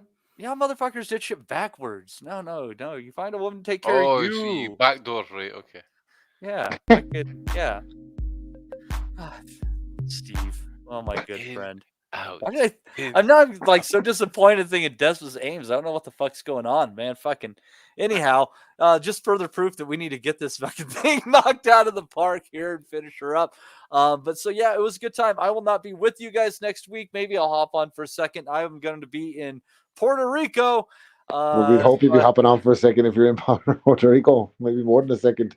If I hop on, if I hop on, Rob, I'm going to be so messed up on rum. You might not know what the hell I'm saying. So anyhow, I'd like to thank all these guys for coming on. Everybody who was different than any other week. Everybody was in the chat today as well. But we have some good fights coming up. I think next week, Steve, are you guys going to be previewing AJ versus Ngannou? Yes, that's correct. Slightly interesting fight there, especially after that performance against Fury. So we hope that you folks enjoy the week ahead. You enjoy the boxing. Don't forget the Pro Box card in the middle of the week. And we will see you folks next Sunday. We'll never forget. I think that's good at me. Go to Adam move! We want to be honest, yeah? Crying like a little bitch. I've never met a fucking swank that can fight me. I fell asleep. You're a fucking bum, you're a fucking asshole. Rumpo fucking Steltskin. But allegedly, Oscar Rivas has failed a test. 7 year ain't. I will fucking smash fucking you. I hope you fucking die. Be safe. I love boxing sounds, simple as that.